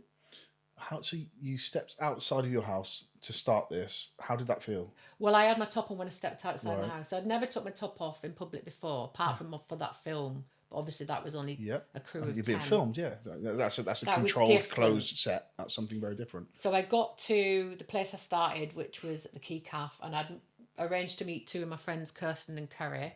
I said I was going to do it, and they were going to see me off. So it was in front of them. I took my top off, and obviously I tucked it into the back of my shorts. They felt really good. Yeah. I think they didn't know what to do. They kind of looked at me and went, "What the hell are you doing?" Yeah. There wasn't loads of people at the start. There was just those two. It was when I got to the end, I'd made sure people were going to be there, and I'd got to spotlight the local news to come. So I knew I was running it, and it was quite a rainy day, so there wouldn't have been loads of people out. Right. I'd put it on social media so people knew I was doing it. So there wasn't crowds. It wasn't like London, but it felt great. Yeah. I tell you what felt weird was the back more than the front, because it felt like the bra strap wasn't there. Right. Interesting. Not the front, because there's nothing there. Yeah. But the back hadn't changed, had it? I hadn't had surgery to the back, and there was no bra strap. So that felt weird. But it felt great. And then... So I guess a sports bra is otherwise quite a contracting... Yeah. Like, it's not the nicest feel. I've never worn No, one, but I it's can not. only imagine it's like quite difficult to... And wearing any bra is... I mean, now if I put bra on, I'd be like, oh, what's this? Well, it's the one thing, you know, You that, get used to that it, women, like, you know, it's like, you know, you get in the house after a really hard, you know, a bad day, and you're like, take it off. Yeah, You know, it is. I wish I could have that feeling. You know, I don't know what Yeah. the male equivalent is of that, but you know, Yeah. I hear it and I'm like, And it is oh like... man, I want that. It's freedom. Yeah. Because it is restricted. I suppose when I was 12, 13, when I started growing them, you get used to it, don't you? You get used to the feeling. But if you put one on me now, I'd be like, well, oh God, this is horrible. Even a top, when I'm running, I feel Did restricted. anybody say anything as you were running? No, people looked, obviously, but I made sure that I knew this was going to happen. So I knew I wasn't going out naively thinking everyone was going to go, oh my God, this is amazing, because it was challenging to them. Yeah. And I knew there was going to be second looks. People didn't want to look. People were embarrassed. Yeah. People clapped. Yeah. People just stared. I mean, the stare of the just literally like this, which was... How was that? How was the clapping? Right. The clapping was great. It made that feel great. But there wasn't loads of it, because there wasn't loads of people. Yeah. And then one lady tried to stop me. I don't think she liked it. What do you mean? What, as in... She kind of stood in front of me going like this, stop. And it wasn't like, she was... Hey, crazy person, you know you're topless. She was not very happy. But I kind of thought she was... I don't know what I thought. So I sort of went, and carried on running. So funny. She's not going to run after you, is she? So... No. But I mean, yeah, that was a bit weird. And then I got to halfway mark, and some ladies had come out in the rain and to clap me, which was lovely. Yeah. And then on the way back, I ran back with my friend Kirsten, who'd started at the beginning. She ran the last 11 miles with me. So to be honest, that was great, because she was distracting me. Yeah. And then the sun started to come out. So it all felt really nice the last bit, because I met her, we were chatting, the sun started coming out, and I knew at the end there was loads of people there, because I'd got all people to come and watch. My family weren't there, because Paul had gone up to stay with his auntie, so they weren't there, but my friends were there, and I got Spotlight to come. So that was amazing when I ran in. Yeah. And then Spotlight interviewed me. How many people are there, do you think? I said about 25, 30 people. That was good. Did it feel like 25,000? I bet that feeling. I mean, a virtual's weird, because I'd never done the proper London marathon then, so I didn't know what London was like. Right. So a virtual was amazing to me at that time. I mean, if I did a virtual now, is now, it just a watch, or how's it recorded? So it's done on an app. Yeah. So you get given the app and it records you. So you got to take your phone with you. You got to take your phone with you. Yeah. And I was really worried, because I was like, oh my God, what if it don't work and they don't... What if the battery goes? Oh God, yeah, it's really... Actually, it's quite stressful now. I find it stressful now, because at least at London, you know you've got your thing on. You wear a bib, but obviously it's not the same as London. But you get your medal and you get your T-shirt and all that sent through the post. Yeah. So it is... You've still done it. It's just virtual, as you said, yeah. And it was the first sort of marathon I'd ever done. So to me, it was amazing. Were you raising money at that time? Yeah, I raised for the Royal Devon's Hospitals charity, which is the local charity for the hospital here in Exeter. I think I raised... What did I raise? I raised quite a lot. I think it was 1,300 quid, that one. Right. Oh no, that was the first one I did for them. The second one, I don't think I raised anything. That it was just about being topless. But yeah, no, that was amazing. And then the Spotlight interviewed me, but they did it from here. Really interesting. Look at me now. I'm like, everyone on the telly looked this morning, and I did that, and I'm really proud of that. Yeah. Did you say to them, like, did you? Yeah, I said, "Can you do it?" And he went, "No." Yeah. Wow. He said, "From head office, it's not good." And the reason why, I can understand it, because don't forget, then we're talking 2.5 years ago. I bought it on a bit more. Of course. It was about the fact that it was a news item and it wasn't talked about beforehand, and it would just come up and be shocking. But that's sometimes what we need, right? We need to be shocked into thinking differently or seeing something and just go, oh, wow, because I will say this, facts and figures don't change minds, stories do. Yeah, they do. And I think seeing something like that would make you look more so. I didn't wear a top, but they obviously could only see this. Yeah. I mean, that to me as a viewer would just make me go, she wear a crop top? Is she what she did? Like, was a bit, So, but what was good about that is that's why I'm so proud of what I've done since, because they said that about the news, but I've been on the news topless since as well. I brought that on because the thing is as well, another reason why I love what I've done in London when I did do the actual one in London is how can, if you ever go on a news story or This Morning, can anyone say we can't do that? Because I ran around London like that. So it's done. I've done it. It's done. Yeah. We've got it out there. I've run around 26 miles. There aren't any laws saying that you're not allowed to. Are women allowed to just get their boobs out in public, like legally? I read up on this because obviously I wanted to check with London that I wasn't breaking any rules, even though I haven't got boobs. Yeah. And I think of the rules surround the nipple, and I don't think it's illegal, but you can be arrested if it's offending people. But offence is taken, not given. Yeah. Do you know what I mean? It's like if that person decides to be offended by it, that's on them, not you. Yeah. So it's very what's some subjective law like that's because. I sound like Meet the Parents now. I've got nipples, Greg. Can you milk me? But I've got nipples. Yeah. I could walk around topless. Yeah. I could literally leave here and nobody. That's fine. So I was just intrigued. Then I've never asked the question: is it legal for women to walk around with their boobs out? I'm not actually sure. I don't think it is illegal, but I'm not sure where the land lies on it. Yeah, and I mean, the nipple thing. It's a funny situation where on social media. Yeah. Again, I could post a topless picture right now. You with nipples couldn't. Yeah. Instagram would take it straight down, right? In certain social media, because there's the whole free the nipple movement, isn't there? People saying, well, why is it? It's so weird, isn't it? Because again, it comes back to the sexualization of, and comes back, which is understandable, but it's just funny now, like this. I'll post shorts, I'll post clips of this when eventually when the episode comes out. And there's not a damn thing the social networks can do about it. But if you had nipples... Yeah, they'd take it straight down. It'd come down. Or would it? Because you don't have... It's so grey, isn't it? And I guess that's what you did, is you've challenged people to ask questions. Yeah. And to confront the idea of, what's appropriate, what's not, Because you said that there's been a lot of positivity. You said 80% positive, 20% negative. Yeah. Talk to me about that. Negativity. The negativity. Yeah. Where does that come from and why do you think? I think the negativity is a mixture of things. I think it's a mixture of fear, because everything comes from fear, doesn't it? Yes. I think it's a mixture of fear, a mixture of ignorance, a mixture of education, and a mixture of, I don't know what to say, I'm just going to say something. Because I just get some things. I actually think it's literally like, I don't know why I'm saying this but I am. I mean, some of the comments, they're usually similar. There's never anything that's... What kind of cluster of comments? The cluster is the whole genitalia, right. Testicular cancer. Yeah, brilliant. You're a woman. This is another one that's said a lot. You're a woman, you should cover up. And that is very sexist, isn't it? Because at the end of the day, I'm a woman, I should cover up. Well, that is pure sexism. Yeah. And I haven't got boobs, so what am I covering up? Yeah. So that's another... That's said a lot. Right. And that's said by women a lot. I was going to ask exactly that. The demographic of the people that... Yeah, it's usually women that say that one. Really? Yeah. Would you say that it's equally split across other negativity? I'd say, yeah. So it's men and women. Split. Yeah.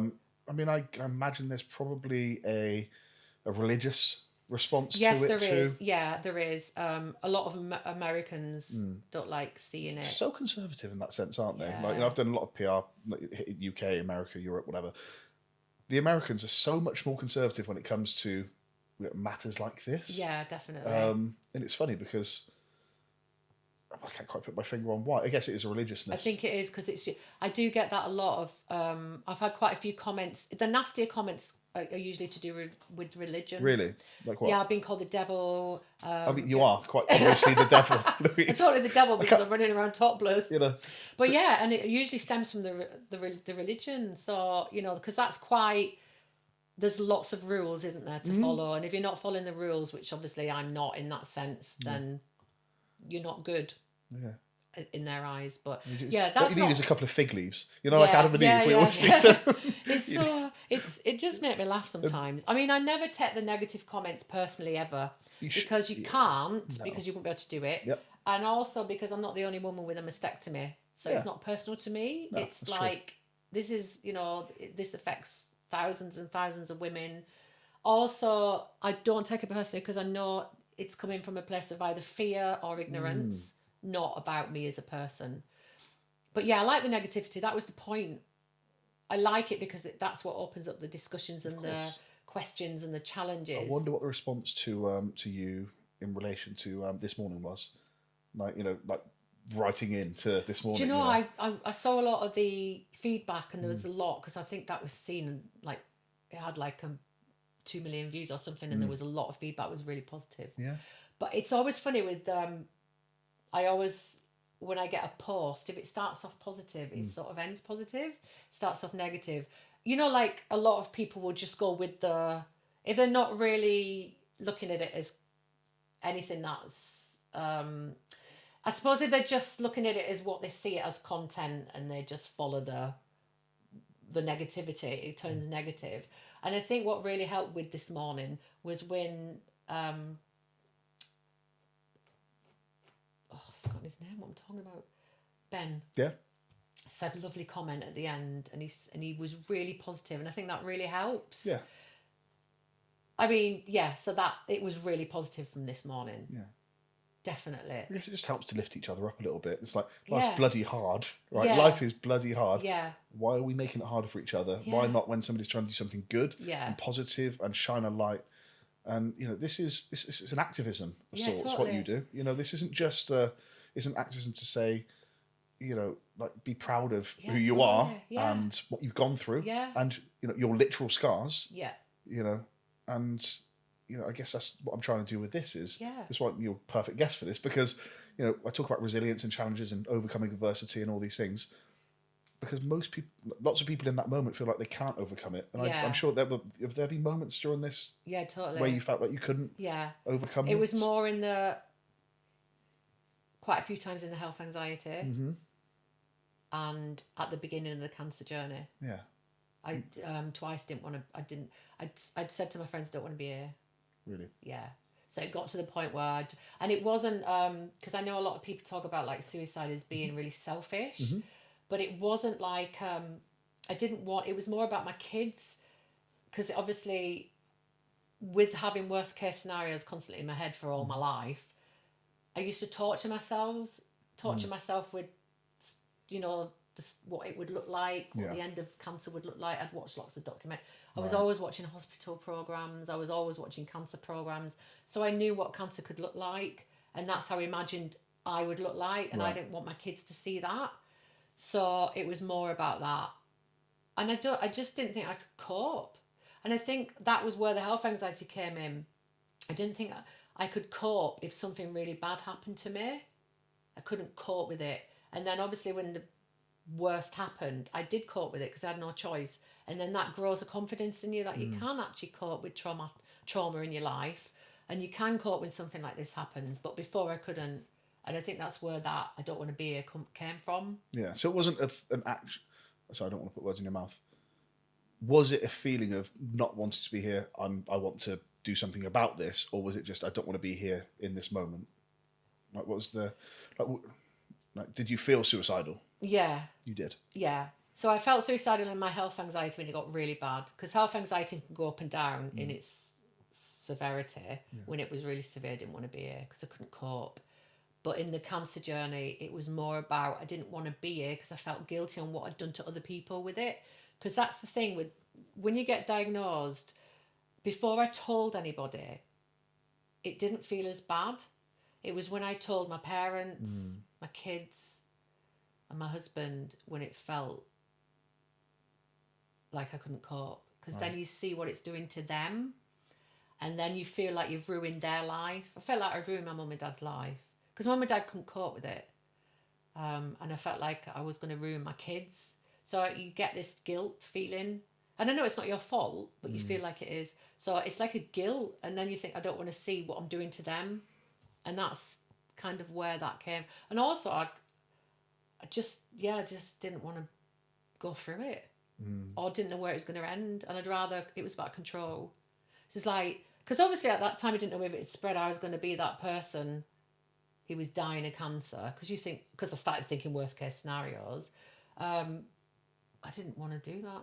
Didn't want to be that person. So the control came in, well, if I can just not be that person.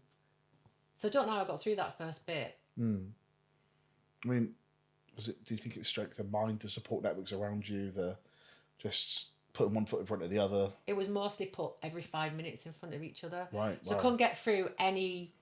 So before, what was actually interesting about the health anxiety, any kind of anxiety is about being in the future, isn't it? And I was always in the future, always worrying, what's ifs.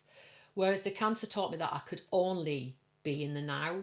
There was no way I could cope being in the future because it was too scary. So it actually said, right, you're not going to be able to live unless you live in the next 5 minutes, which was a really good lesson. So I started living, and literally this was what I did. I remember I used to go and sit outside, not we were in this house, and I'd sit outside on my own. I spent a lot of time on my own, and I'd look at like a flower, and a bee had come up to this flower, and I'd just sit there and think about that, what was happening at that point. And that was how I kind of got through the day. And it was quite nice in a way to be mindful, but it was a forced mindful because I knew if I thought anything past that next 5 minutes, I'd be a total, I just couldn't cope with it. It was too overwhelming. And that was a really valuable lesson, and why I started doing what I do now. And then I started living in the now all the time. So in a way, I think that's why the health anxiety and the anxiety went, because I always live in the now. And then I started doing what I do, and that was always about living in the now, taking every opportunity, doing, saying yes, not thinking if we'll ever do this, what will happen here, I just do it. And then because I started doing that, this is what happened to my life, which is unbelievable, isn't it? It's remarkable. It's it is. totally, because it was just that change in mindset. And what was really remarkable, ironic about that was my husband's family fell out with us because of that way I lived and said it was silly, when in actual fact, it's the best way I could have lived. And I wish I'd lived there when I was like 5. And I maybe wouldn't have been like, I had to go through all these things. But I guess, they always say, don't they, it's what gets you to the person you are today. Yeah. And I wouldn't. So do you feel like you only live in the now? Yeah. Really? It's the only way I live. I mean, I've got to say, I think that's part as well. This is another thing about the ADHD. ADHD is a really impulsive. And I think they're meant to live in the now. And I think throughout my life, I always masked the ADHD, and that's caused the anxiety. Right. Because I feel much more like my authentic five-year-old self now, with all my qualms and my impulsiveness. And all right, it gets me in trouble with money and all sorts of other things, and saying yes to walking the Great Wall of China next year. And didn't tell my husband, just said, I'm doing it for charity. Right. And things like that I'd never done. I jumped out of a plane since I got cancer. All the things I kept saying no to because I kept thinking, what if? That I just went, I'll do it, and didn't think. Yeah. And then did them. And that's what's like unbelievable about like living in the now. Happier? Yeah, oh my God, totally. I know it's an obvious question, Unbelievably but I can happier. feel it. I can feel it radiates from you. Unbelievably happier. Like, I was so unhappy. Do you think? Even with the children, the life you were building, all of these things. So miserable. And not miserable in having kids and all course. that, but miserable in my head of really unhappy and always worrying. They always say, don't they? You can have everything. You can have absolutely everything and still feel like lost. I was lost. I didn't know what I was. I didn't know what I was doing. It didn't. I knew I was following this track of. It's not even success, is it? It's like Well, it's just like what the mold of what everyone's everybody. supposed to do. You get the house, you have the kids, Yeah. you do the things. And like this outside looking in. Oh, well, you're doing it like you're doing well because you're in this detached house. Yeah. What the hell is it? Yeah. Why is that? And I remember another thing was really funny about when I got told I had cancer. All that fell away like that. It was literally everything surrounding me. Material things nothing, don't mean anything. Nothing, and it actually felt quite hateful towards it. Interesting. So I got all the stuff I'd thought was important, like your things and all these things you surround yourself with to comfort you. I hated it, and I remember when I got throughout the journey, got rid of it all. I chucked most of my stuff. I all ended up in charity shops. I felt like I was going mad, but it made me feel so much better because it felt like I'd been clinging on to all this comfort and reassurance, which was absolutely nothing. It's just it sounds to me like what you did is you took control. Yeah. This helped you take control, and now you're in control. Like so much so that you're doing something that people are like, oh, can you do that? Yeah. Can you do that? Yeah. And you are. Talk to me about running the marathon topless. In London. In London. Yeah. I want to know how that felt. So you're at the start line. Did you take your top off then, or did you get to the starting line with the top off? So in the pen, before you go in, I took it off there. Yeah. So you can take your tops off and give them to charity. Right. And I had like a hoodie on because obviously I didn't want to get cold because you stand there for about an hour and a half. Yeah. This, by the way, was my daughter, my 8-year-old's question for you was, don't you get cold? Oh no, everyone asks that. I know, and I said, darling, she's running. Yeah, I was like, it's the running. Yeah. It's so funny. You'd get cold at the beginning and at the end when you're sweating if you didn't put something on. But as you're running, your core is where all the heat is. Yeah. And also another thing I think as well is this is your body adapting. Is because I haven't worn a top and I don't on training either for 2.5 years. My body's adapted to it. Yeah. So if I wore a top and I get too hot, even when it's cold weather, it feels horrible. It feels restrictive. So I've adapted to it. So no, I never get cold when I'm running. Never. But yeah, in the pen, I took it off. And obviously you're all quite squashed at that point because you're all going out into your bit. So I didn't feel any, there was no nerves. It felt invigorating at that point. And then as we ran, and the London Marathon is literally people all along the course. So it's just constant people. And it just, oh my God, it was like magical. It was just magic. This is the first time I'd ran in London anywhere, which is magical in itself, innit? But then to know that I was doing it topless and the first person to ever do it topless. And I hadn't asked if I could do it topless either. Really? I never asked. Interesting. So I wonder what the camera's made of you. Because they film, they obviously they follow it, they're live. I never asked. Did you see any footage of yourself from did it get broadcast live on TV? Did you? No, not that. It didn't. That year didn't. Right.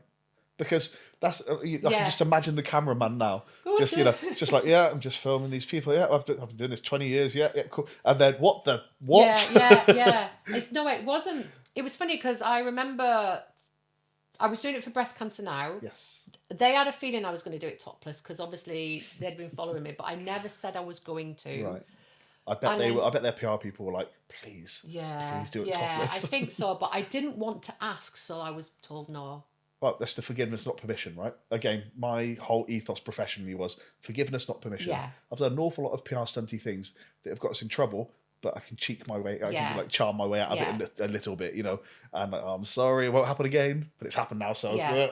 And also, if they said no and then I did it, that would be wrong. Yes, right. I wouldn't want to do something that someone had said no to, because that wasn't what I was about. And instinctively, they might have done. And I think they would have, because it would have been, oh no, that might upset kids. They would have come up with all the things that weren't true, because that's what has always been, what people think when it isn't true. The whole upset kids thing is such a, because I've seen that comments, against isn't the right word, but comments in relation to oh, it might upset the kids. It's like, again, talking to Amelie, my 8-year-old, she was just fascinated to hear about you. I think kids just want to understand. And let's stop hiding them away from these things. It's like, maybe you don't want to talk to an 8-year-old about cancer, but because loss is part of life, and at what age is appropriate, and these things. But equally, I do want her to find out about cancer in relation to somebody doing something positive. like you. Yeah, and You I know? think that's the good thing about what I do with the kids, in the sense of them seeing that woman. All right, she's had cancer, she's lost a breast, but look what she's doing. Yeah. That's a massive lesson to kids. Have isn't you it? ever heard of Terry Fox? No. So Terry Fox is a Canadian hero. Yeah. He's on their money. Age 21, he started to run the entire length of Canada. Wow. 21 with cancer in one leg. So he had one leg as a result of the cancer, and he ended up dying. It wasn't even the midway point, but just this incredible character. Like, please, they're documentaries, and I don't know how more people in the world don't know who Terry Fox is. Yeah. Because if you ask a Canadian, if you say Terry Fox to a Canadian, it's like your best friends instantly. Yeah. Because he is just this incredible hero that, against all odds, tried to do something. I mean, Canada's 5,000 miles. That's 200 marathons. That's it's incredible, and he did pass away en route. But he's just their like emblem of hope and adversity, and and all of these things. And I guess that's what you remind me of. Yeah. A tiny bit. Somebody that's saying, I can't let this thing take over. Yeah. I have to be in control of Yeah. it, and say yes to things and be positive, and he didn't let it stop him, and it did stop him, sadly, eventually, but he bloody tried. And I mean, he's raised, in his foundation has raised untold amounts of money, imagine. hundreds of Wow, millions. That is unbelievable. And I mean, anybody listening to or watching this, bloody pause and go and Google Terry Fox. Yeah. Because what a guy. But that's when I heard of your story. I thought of the two of you, and I thought, it's people that are really, change only comes when we do drastic things. Yeah, it right? does. And I think it comes from being uncomfortable as well, isn't it? And challenging and making people uncomfortable. People being comfortable, being uncomfortable is something that, again, the apprentice winner, Dean, said. He said, I want to be uncomfortable, Yeah. and I want to be comfortable being uncomfortable, because that's how we drive forward. That's how progress happens. Yeah, it is. So, I rarely say this to people in the room, but it's so inspiring. It really is. And, that's what, so the whole kids shouldn't see this. Yeah. It's like, oh, shut up. It is. And I think as well, Pollyanna was 5 when I was diagnosed, Yes. and she wanted to see the scars. Right. And I showed her, I've got to admit, I was really open and honest with my kids. Yeah. Age aware, obviously, with her, but I never shied away, because I often thought as well, if I was showing anxiety with it would push it onto her. Yeah. So I showed her, and she was a bit like, oh, is that it? I thought it'd be a bit more bloody. That's the thing that kids... It's like, what? It's like, oh, cool, now, next. Yeah, there it is. And then she went off. And obviously, she'd have probably thought it looked a bit weird, but I think if I hadn't shown her, in her head it would have been... Because I remember she said, oh, did they cut it off with scissors? So she'd obviously... She thinks it's like... Just she'd obviously... she'd obviously, in her imagination, like you've got when you're...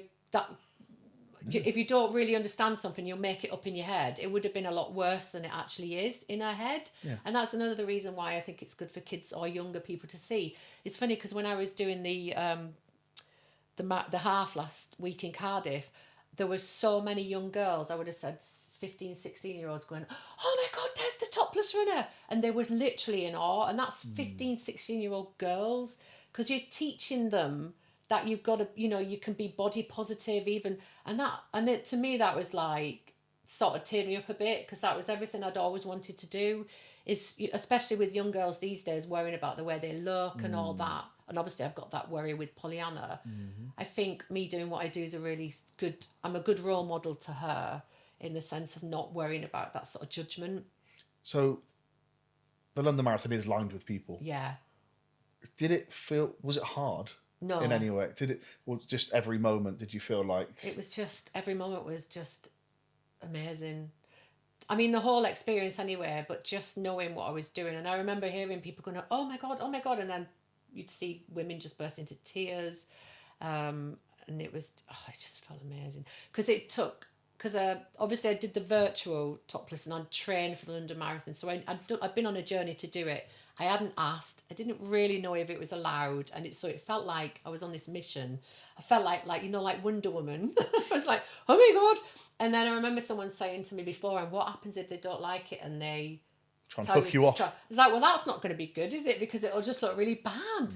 And also, they've got to run after me. That would have been a conversation. That will have, at some point in that, somebody would have gone, is this okay? Yeah. And they go, What is this? Bob, is this all right? And they go, yeah, it's Yeah, fine. Like, all right, well, she's doing it now. She's doing it. It's too late. It's too late. And then obviously I knew that as soon as I'd run that, that there was no going back. Right. There was no going back in the sense of you can't not show it now on this morning. Yeah. You can't. There's no one going to go. We can't show that. Well, because I've run 26 miles around London and shown it how many thousands of people. So we know we've moved on there, and that was another.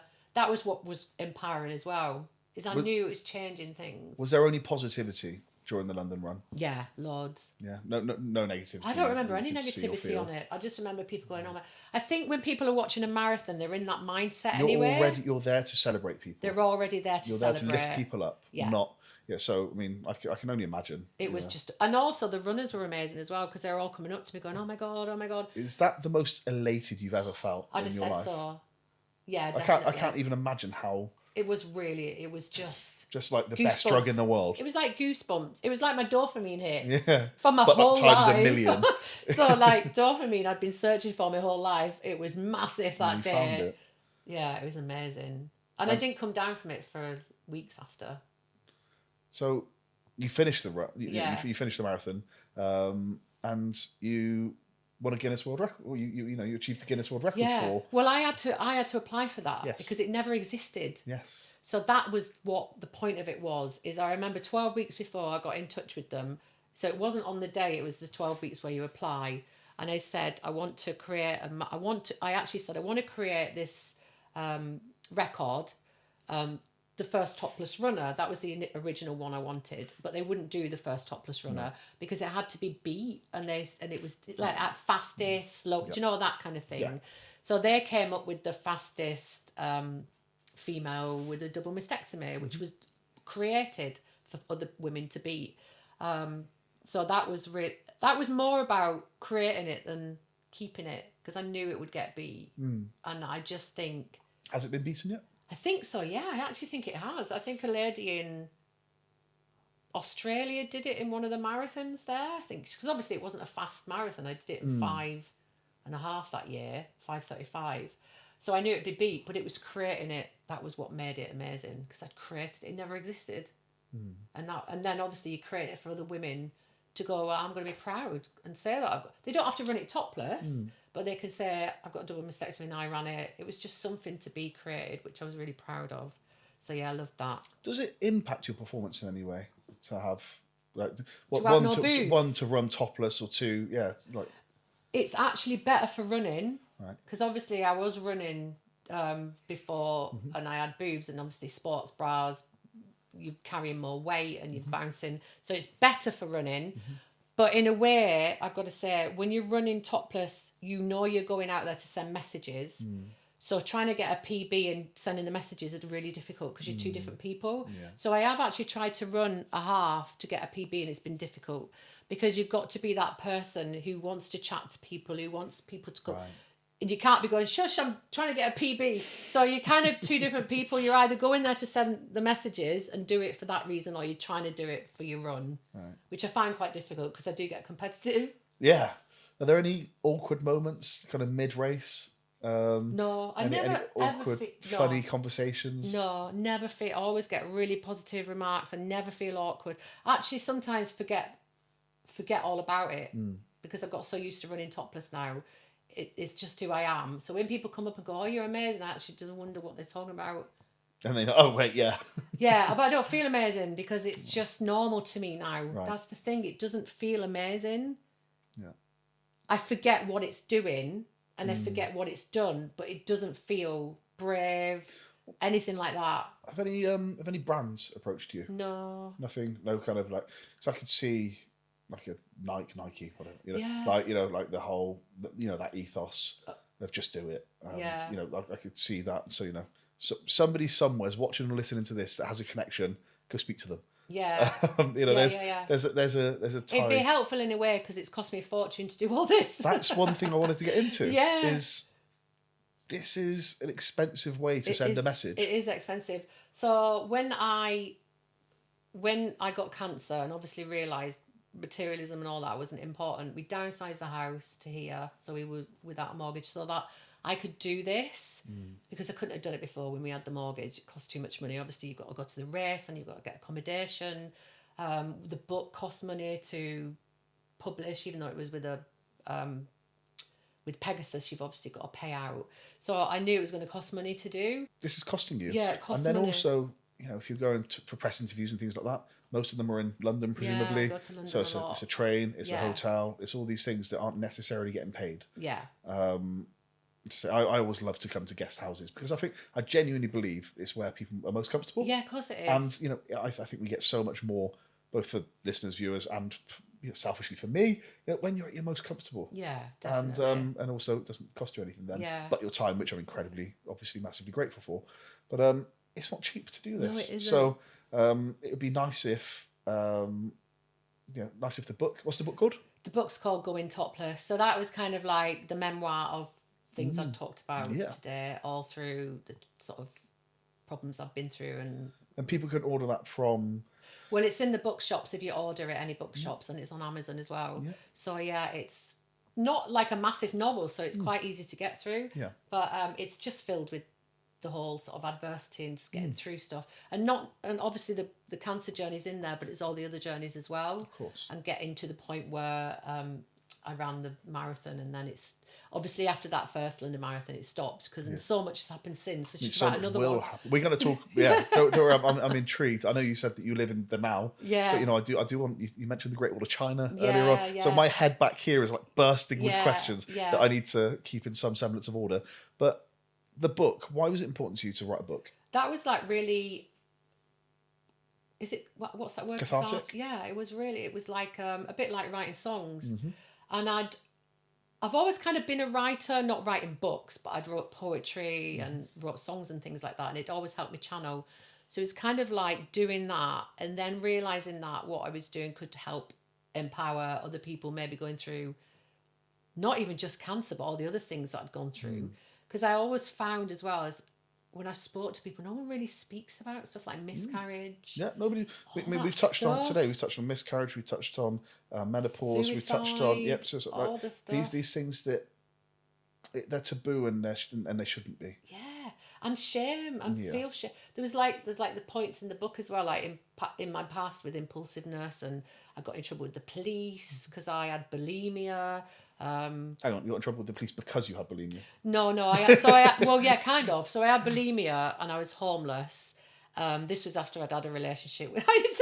What the hell happened to me? So what had happened is I'd got involved with this guy, and I was in a band, musician. See, not good, no good lifestyle, and You it all bloody fell hippies. apart. I'd got in a lot of debt, and I had bulimia for 4 years. That I think, that's a dopamine hit in itself. That is so ADHD. It's control. So It's ADHD. Again, to speak to it from some personal experience and some proximal experience. Anything to do with diet, health, fitness is a real form of control. Yeah, It's the totally. first thing that children do, isn't it? They're like, do not. Yeah, It's like that's I can't control much else, but I can control what I eat. yeah. So I And understand. I it was understand. totally, there wasn't anything to do with weight because Mm-hmm. I wasn't like having problems with my weight, but I remember I was in a lot of debt then. Right. So it was I felt out of control because I was in a lot of debt. Right. Because obviously the musician lifestyle I was in at the time, it wasn't work all the time. So sometimes you had to use credit. It's very feast and famine. And so I didn't have kids and I wasn't married, but I was like, it's quite a hard lifestyle. So I was using credit cards and then I got in debt and then the bulimia started, which was horrendous. That's another horrendous thing to have. So that, obviously when I was homeless, I didn't have any food. So I used to steal the food from supermarkets and then I got in trouble. And then because I had nowhere to live, I'd go and stay in like bed and breakfast places and not be able to pay. So I kind of got done for that. And then I always So when thought, you say you were homeless, were you on the streets homeless? I didn't live on the streets. I was actually quite thinking outside the box. So I'd used to go do the bed and breakfast and actually not pay. But I would pay in the end by when I sold a keyboard or sold something and then give them the money. So I wasn't knowing I wouldn't pay, but I just couldn't pay. And then I used to go into restaurants. I think this was another out the box thinking. So I go in to eat knowing I couldn't pay and then try and get out the back exit. but then when I got money, I'd pay it back, if you know what I mean. So it was horrible, really. But I did that for about 6 months, and then I How old were you realised. then? How old was I? About 26. Right. It was just after I'd split with this guy, and I remembered I had to sort myself out, and the police had sat me down. This is in the book. Policewoman had sat me down in the car and said, "You can go one or two ways. You can sort yourself out, or you can go down this really bad route." And I remember thinking, I've got to sort myself out. So I rang up the drummer that I'd worked with before, and we did a summer season, and I kind of sort of sorted myself out a bit. And that's when I had ITP and overactive thyroid, and I had to have I nearly died from that as well. That was like, my blood didn't clot properly. Right. So I had a lot of health issues there. Were actually real health issues, not health anxiety. So I nearly died there. That was quite a bad time, the sort of 20s. Yeah. Where did you do your summer? You said that When I sorted myself out, the summer season, I did it at Chalabra Where's that? in South Devon. And so what I did is that like a holiday? yeah, park, holiday park. Right. So I did that, and then I the year after that I did Devon Cliffs, and I paid back all the debts I owed, sorted myself out, and then came back here and met my husband, and then things started getting on a steady keel. But as they got on a steady keel, the sort of wildness, ADHD brain masked, got married, had kids, and then I became this sort of masking shell of it wasn't quite right for you. anxiety. Yeah. Because I think with ADHD, you're this person with all these things that can cause all these other problems, but when you mask them, it causes all these other problems like anxiety, and so it's a bit of a. They've both got the pros and cons. So you decided to. It's not self-publishing, is it? But go in with this Pegasus, Pegasus. And did you consider going down the route of writing it, attempting to get an agent, going down the publishing route? Why did you choose to do that and pay out? Why did you choose to do that rather than? Is it a time thing? You just want to get it out there? I think that was the only route for me, really. Yeah. Because and I applied. It's hard to get published. I applied 3 times and got yeses all 3. Okay. So I knew the book had. Yep. I mean, it's a phenomenal story. It had, as it's unfolding. And I think that's why.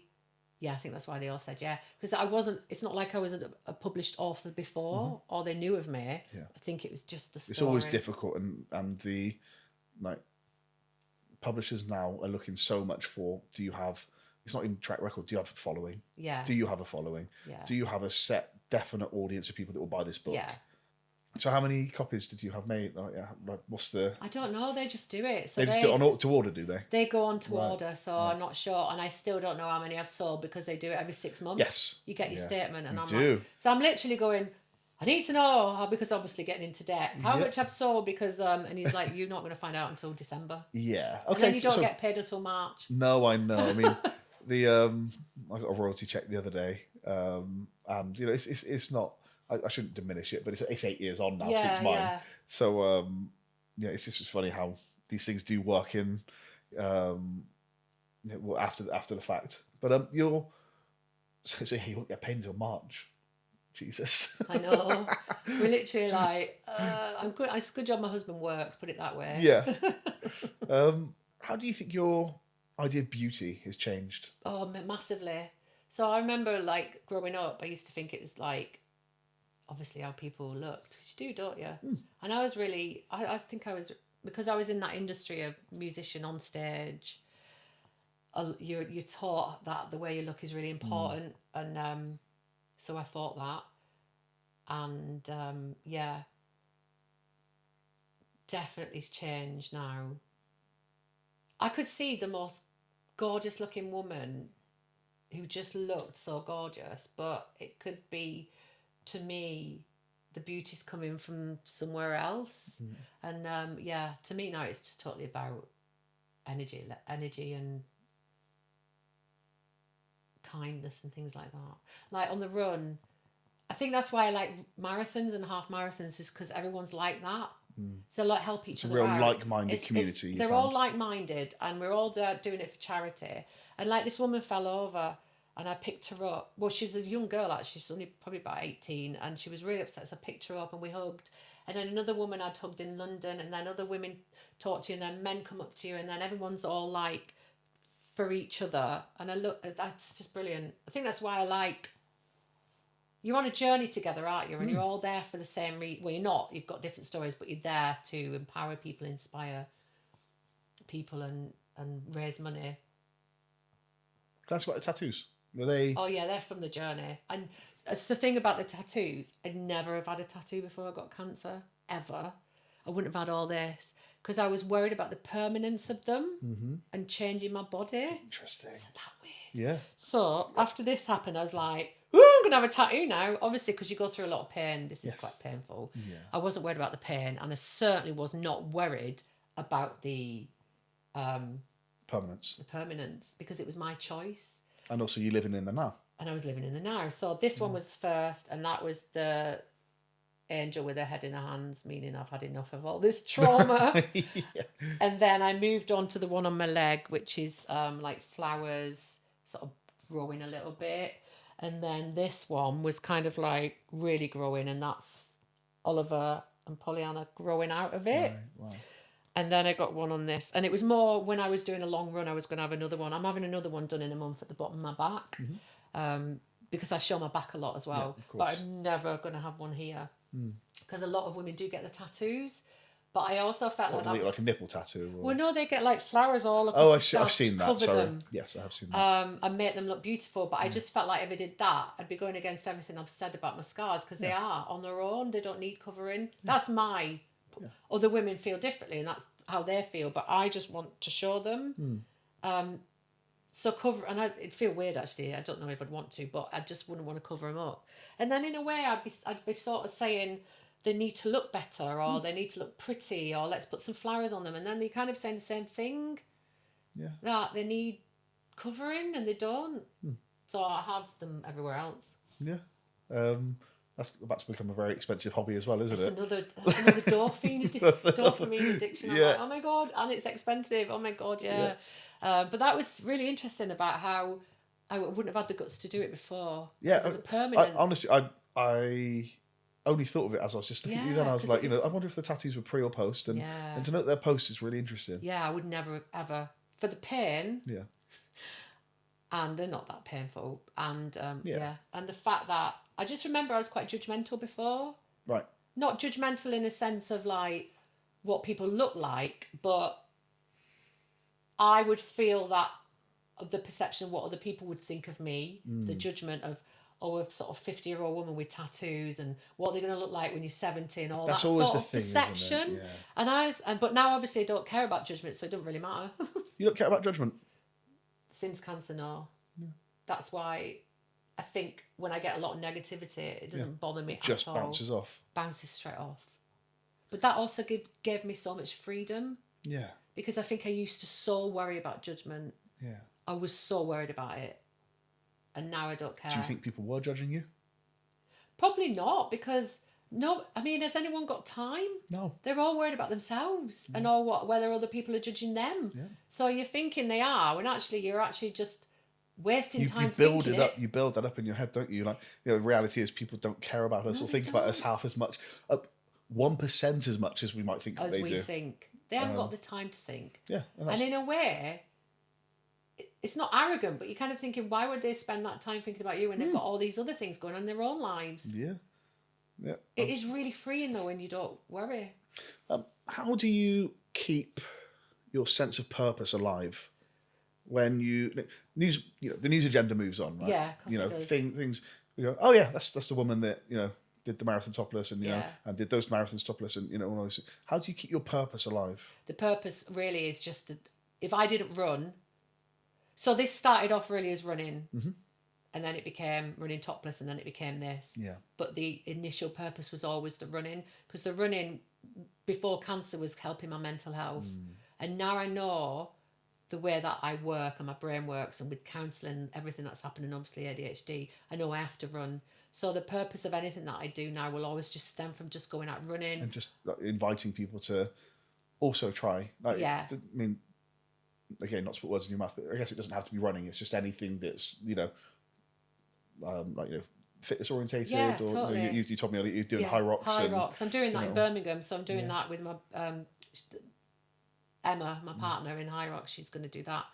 I think as well, I always noticed that if I wasn't being productive in a good way, I would become productive in a negative way. Right. So I think my purpose is always to be productive. So even it's like running, making my body better, getting stronger. So now I do lots of strength training, or anything that's making me better, or making things better, or making other people better.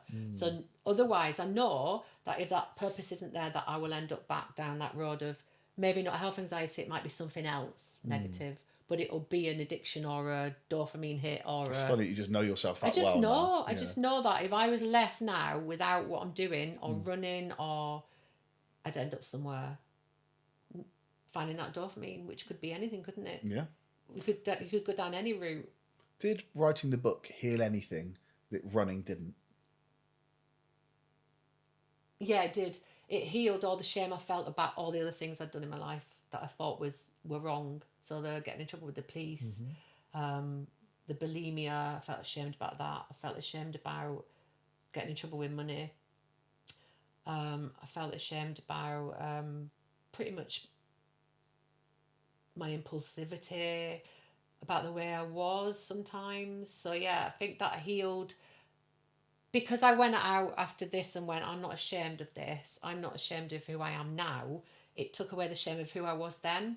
And I think also when you like realise that it's not your fault, it's kind of the way your brain works and how you're chasing this chemical in your dopamine or whatever, that it takes away that shame as well. So I thought, well, so the book did heal that. It healed the past me, I think, not the now me. Or it's kind of like, do you think there's like a full stop on Yeah. past you? Yeah, there's no like feeling sorry for myself now in a sense. Did you feel sorry for yourself? Yeah, definitely. And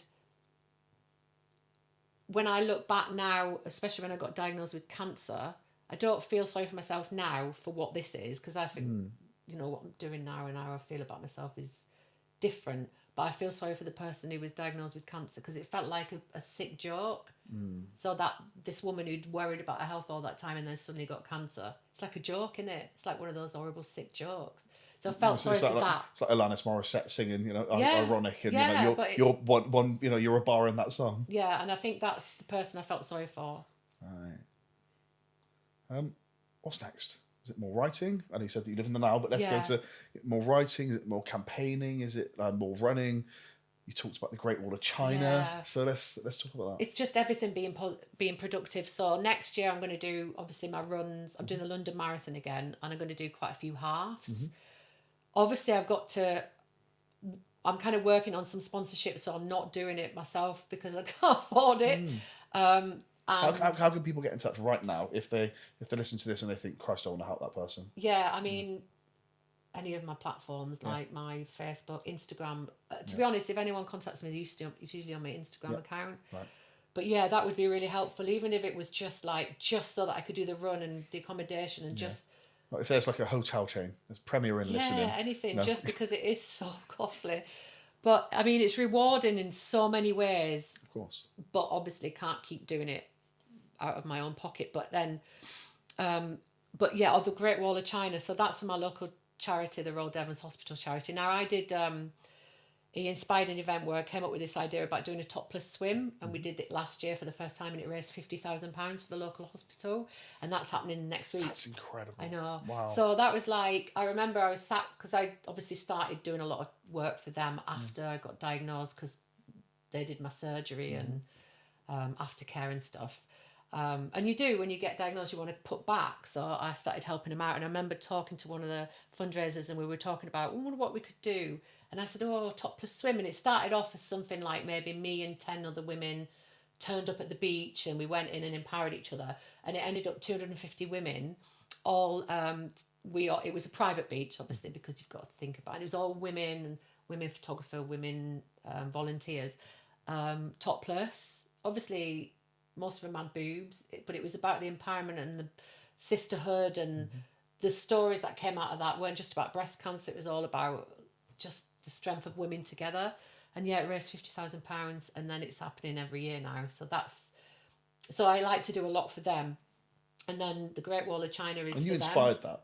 Yeah, that was inspired by me. So it was originally something I was going to do, but they Yeah. took it on. Which is, I mean, sometimes that's what it takes. It takes a seed. Yeah. And then that person that goes, yes. Yes. Yeah. And I think that was quite courageous for them to do, because honestly, Hugely so. but it worked. How much do you think you've raised in total for charity? Well, that was 50, but that obviously wasn't just me. That was everyone. Sure, but again. And then over the sort of runs and that, I just had a hand in. Gotta say, it's about 8,000 or 9,000 altogether, pretty much. Because I remember that first London was 3.5. And how much does the fundraising motivate you? Yeah, I mean that's hard in a way because I have to keep. You're constantly asking. knocking on doors. I'm constantly doing it. So this year I ran 7 for charity. So that's like every month I'm going, hiya, hey, here I am again. So obviously London, I think I didn't even raise a 2.5 this year because I've been doing, I did Bath and then I did Antrim, and so I've kind of raised a good amount altogether, but they're quite sporadic because it's just hard to keep asking. Yeah, that's I know, the thing, obviously in the isn't it? climate, but it's still something I have to do.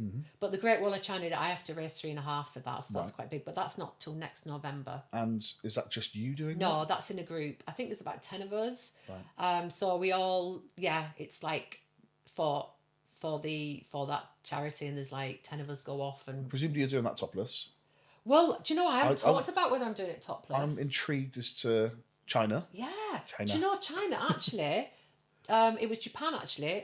Got in touch with me, and they came to the end of the London Marathon. The biggest channel over there, London based, came over and videoed me and did a 10-minute news thing in Japan earlier this year. And then a tattooist who's famous all over the world wanted to meet me. She's just like, she does the tattoo where the bang. Oh, wow. Yeah. She didn't do any tattoos on me, thank gosh. Yeah. Because that would have hurt. Yeah. But yeah, and we met up in London. I was like, wow. And it's because she'd seen me on the telly. Okay. And I mean, you said before we started filming that Brazil, this just popped up. Yeah, And, popped up. This is, so since I just did the Cardiff Half, they picked up off my Instagram, and it's blown up in Brazil. They put me on the big news sort of Instagrams over there with like millions of followers, and I'm getting all these followers from Brazil. It's amazing, isn't it? I mean, that's the thing. Everything starts local. Everything starts that first run that you did, where you took your first training runs and these things. It's like it starts right here, and then it's ripples. It ripples, and this can only continue to ripple globally. Yeah, of course, and empower people globally. Yeah. To think, well, I shouldn't be ashamed of this. Something that I didn't have any control over. Yeah. And that's the impact you can have. So I don't think you've even recognised 5% of the impact that you're going to have. I really don't. I think, and we should say, because this is going to be going on afterwards, you forwarded an email to me earlier on. Yeah. You've been recognised as among the Women of the Year. Among Women of the Year. Which is amazing. I know. So there's 400 women from all around the world and the UK who are doing trailblazing things, and like scientists, women in the forces, celebrities, anybody who's sort of like changing society for the better. And they handpicked 400 women, and I'm going up there. And then, oh my God, this was just hilarious the other day. So I was on the National Express coming back from Cardiff. This is when I sit there and go, what's happened? Well, you know when you're in a surreal moment? Yeah. And Sally Orange rang me up. She's like unbelievable. She's done like Everest. She campaigns. She's been in the army for 22 years. She was captain. She's just amazing. And she said that she's the host on the table. And she was telling me who was on the table. And Denise Lewis? Denise Lewis on the table I'm on. And I'm like, excuse me, what? Yeah. Oh my God. So that's on Monday. So yeah, I'm going up on Sunday. Wow. I can't believe that. I was just like, they told me about 8 weeks ago and I had to keep it secret. Yeah. That was the hardest thing I've ever done. This award's been going on for decades and decades. I know, it's and like it's huge and 71 years old, isn't it? Yeah. Yeah, so, I mean, it's incredibly well deserved. And, lovely. It's going to be one of It's those gonna be one of those brilliant. incredible nights. You going with Paul? No, I'm just going to go on my own. Yeah. You can't take anyone with you. Right, okay. I think it's all about the connection of all the incredible Sure. women That makes together, sense. That makes sense. which is going to be. You know, that's a good thing. I'm just literally going to be in awe looking around the room. I won't know who to speak to first. Yeah. I'll be like, I don't know who to speak to. I don't think there's enough hours in the day to speak to There's not. the people there. Yeah, but it's the connections you're going to make there. Yeah. Which, give me 3 words that describe what your life is like right now. Okay. Fulfilled. I love that. Definitely. I've got to think of these because I want to make sure they're right. So yeah, fulfilled, definitely. What's the word when you... I mean, that is fulfilled, I suppose, when you know why you're here. It's like purpose. Yeah, Right. purposeful. Definitely purposeful. And happy. So the 3 things I always say at the beginning of every podcast are: we all want to be happier, healthier, more fulfilled. Yeah. The question is how. Yeah. So basically, have a double mastectomy, go through a lifetime of health anxiety, Tragedy. loads of be homeless, and then no. just run topless, guys. It's easy. I don't know how aren't we all doing this? That is so But funny, how isn't it? lovely, how wonderful that you've just genuinely 2 of those 3 words are the things I always Yeah. I always say. But doesn't it just show you that to get to those words you have to be uncomfortable? Absolutely, nobody's getting to anything like happiness, health, fulfillment by accident. And just life is not a straight line. I always say it. Tragedy and pain is is ever present. Yeah. And upset will be. It's what we do with it, and that's the powerful thing about you, and the powerful thing about what you're doing, and the advocacy, the campaigning that you're doing is, let's demonstrate to people. You're making it look easy, but it's not. No. You're making it look easy because I just took my top off, and there's Yeah. decades of life and that everything that's went kind of led before to that. exactly that. Yeah. What's possible for you now that used to feel impossible? Probably everyday life. I used to find quite hard, but I think because I went through all that and got through, especially the cancer journey, everyday life's a lot easier because I think that's what I found hard. The school run and the normal things. But I think what's more possible for me now is the letting all that social norm stuff go. So things like my kids having homework, and it doesn't work with my kids because ADHD brains don't take in stuff unless it's interesting. I just go, don't do it. Whereas I've never done that. I would have been in this social norm. So I think it's more about now living authentically in the sense that what works for us as the people we are, rather than living in this mold of what you should be doing. That's definitely something that I've learnt. Your kids proud of you? Well, I hope they are. I mean, they don't say it as much because, especially Oliver, teenagers, he's kind of always quite... To get a compliment out of Oliver is like pulling teeth. So I think they are. I hope they are. I think I said to him this morning, because he sort of says to me, when I say I've got work to do, because I do class this as work, even though it's unpaid, especially if I'm writing something, or he'll go, what? Like, you haven't got a job? And I'm like, it's a job, really, because it's what I want to do. It's a job. And I said, I think when you're older, you'll realise. I hope he does. I think he will. I just think teenagers are a bit... It's the same for me. Because this is what I'm doing now full time, and having run a business and the all-encompassing aspects of that and nature of it, where you're the one up at midnight worrying about insert thing here, and almost this. I say I'm doing this full time and it is work, but is it work? I'm getting to research. I'm getting to watch interviews with you. I'm getting to read books. I'm getting to kind of surround myself with this positivity and optimism and these fantastic stories. So I feel almost guilty, but also like my partner Vic says that I'm never happier than the day that I'm interviewing, before and after, and that's just how I know.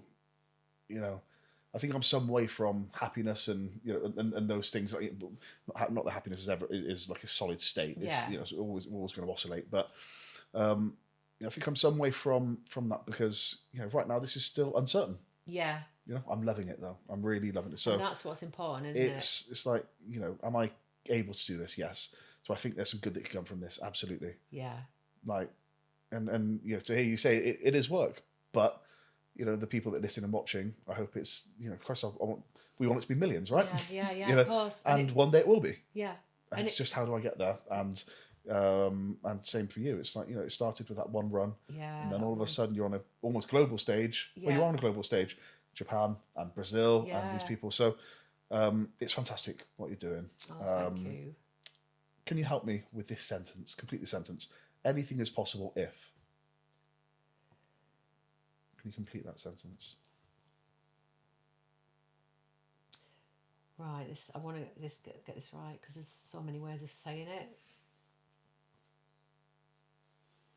I think anything is possible if you realise that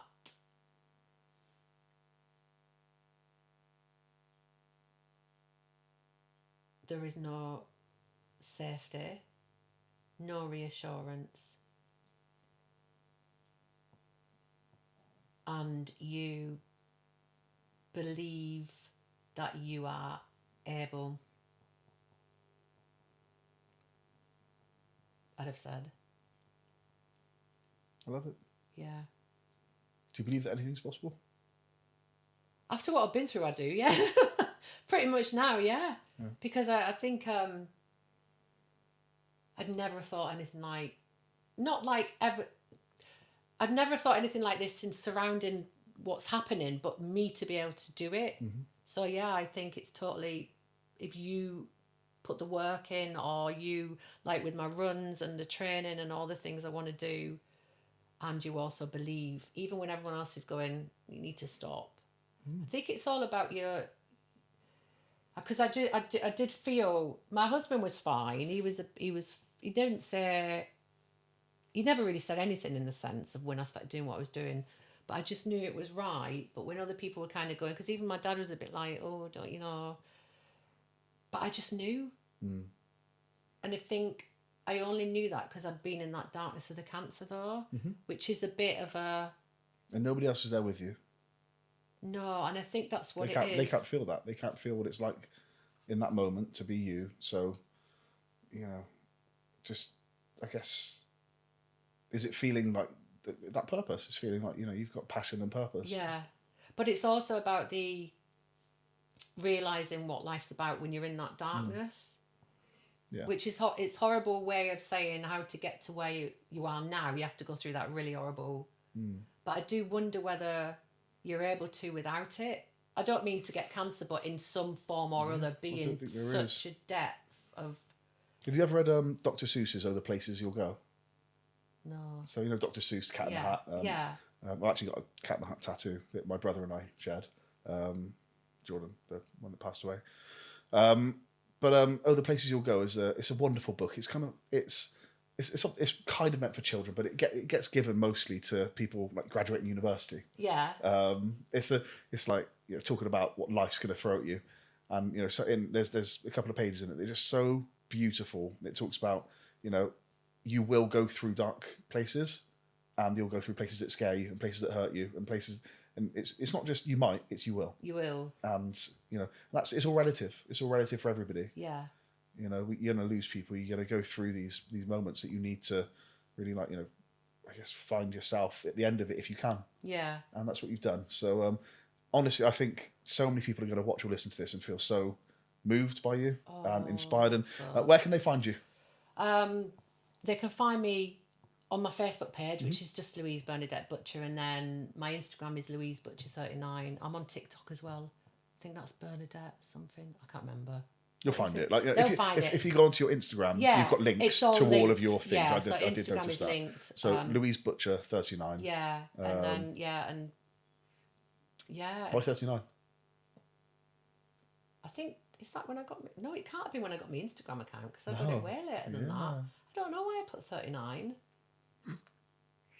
Interesting. I don't know. Yeah, maybe it was just, you know, there were 38 Louise Butchers before you. Yeah, so about could have Instagram, been. you're just like, yeah, right, that one. Or maybe I put something else and they said no, so you can't have that, and I went, oh, just put that. I can't remember now. No. But Louise Butcher 39. Yeah. What do you hope for from what you're doing? I mean, I get so many messages about how I've made people feel good about their scars, their body image, but I've also had messages where I've saved people's lives. And I just hope that carries on and ripples and ripples. And hopefully, the initial reason why I started running Topless was to normalise this flat closure surgery and not having reconstruction if you didn't want it. Because reconstruction is great for some women. But just to take away that shame surrounding it all, because it's so unjust. You've got enough to worry about with your cancer journey without worrying about, oh my God, I'm going to lose my femininity. I'm going to not be the person that my husband's going to leave me. I'm just going to be, you just don't need all that as well, do you really? And that's in it. But it didn't make sense to me why you had to have that as well. Because it doesn't need to be like that. Those messages where people talk about you saving their lives. Yeah. Obviously, without getting specific, what kind of things are they saying? So a lady texted me yesterday. These are the ones that really get me. I mean, they all get me because the things I get told, how I've helped the people. But this lady had said that she'd only started following me about 8 weeks ago. And it was something I'd said on one of my posts. She didn't tell me what it was, but it made her go for a mammogram.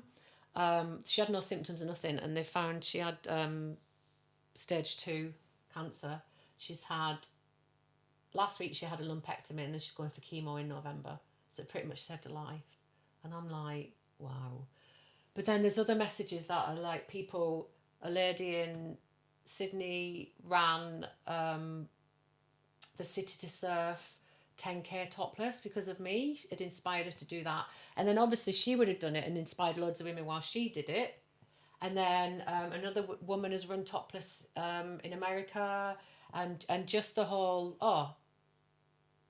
the messages are countless that I get all about what it's done. And like you say, that just from that one day that I just went running that first day. You made a choice. That's what happens is you made a choice to not let it define you or define you negatively, I should say, because you could argue that the cancer, it has defined the way that the rest of your life will be. It has, but in a positive way. But you've chosen that, and that's so powerful. Yeah. I could keep talking to you, Louise. Oh. I won't. I promise I'll get out of your house. Thank you so much. I've absolutely loved this. I've loved it. I've loved chatting. It's been brilliant. Thank you. I honestly could keep going. I love chatting like that. And we are back. I hope you enjoyed that one. Louise is great fun, isn't she?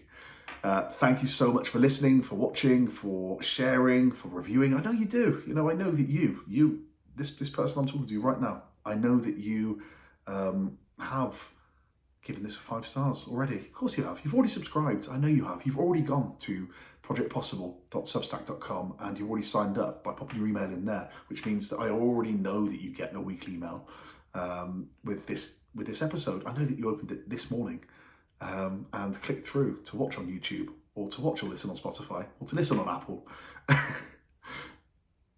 I know you've done that. Next week, we've got the fantastic Ben Keane, the co-founder of Tribe Wanted, of Rebel Book Club.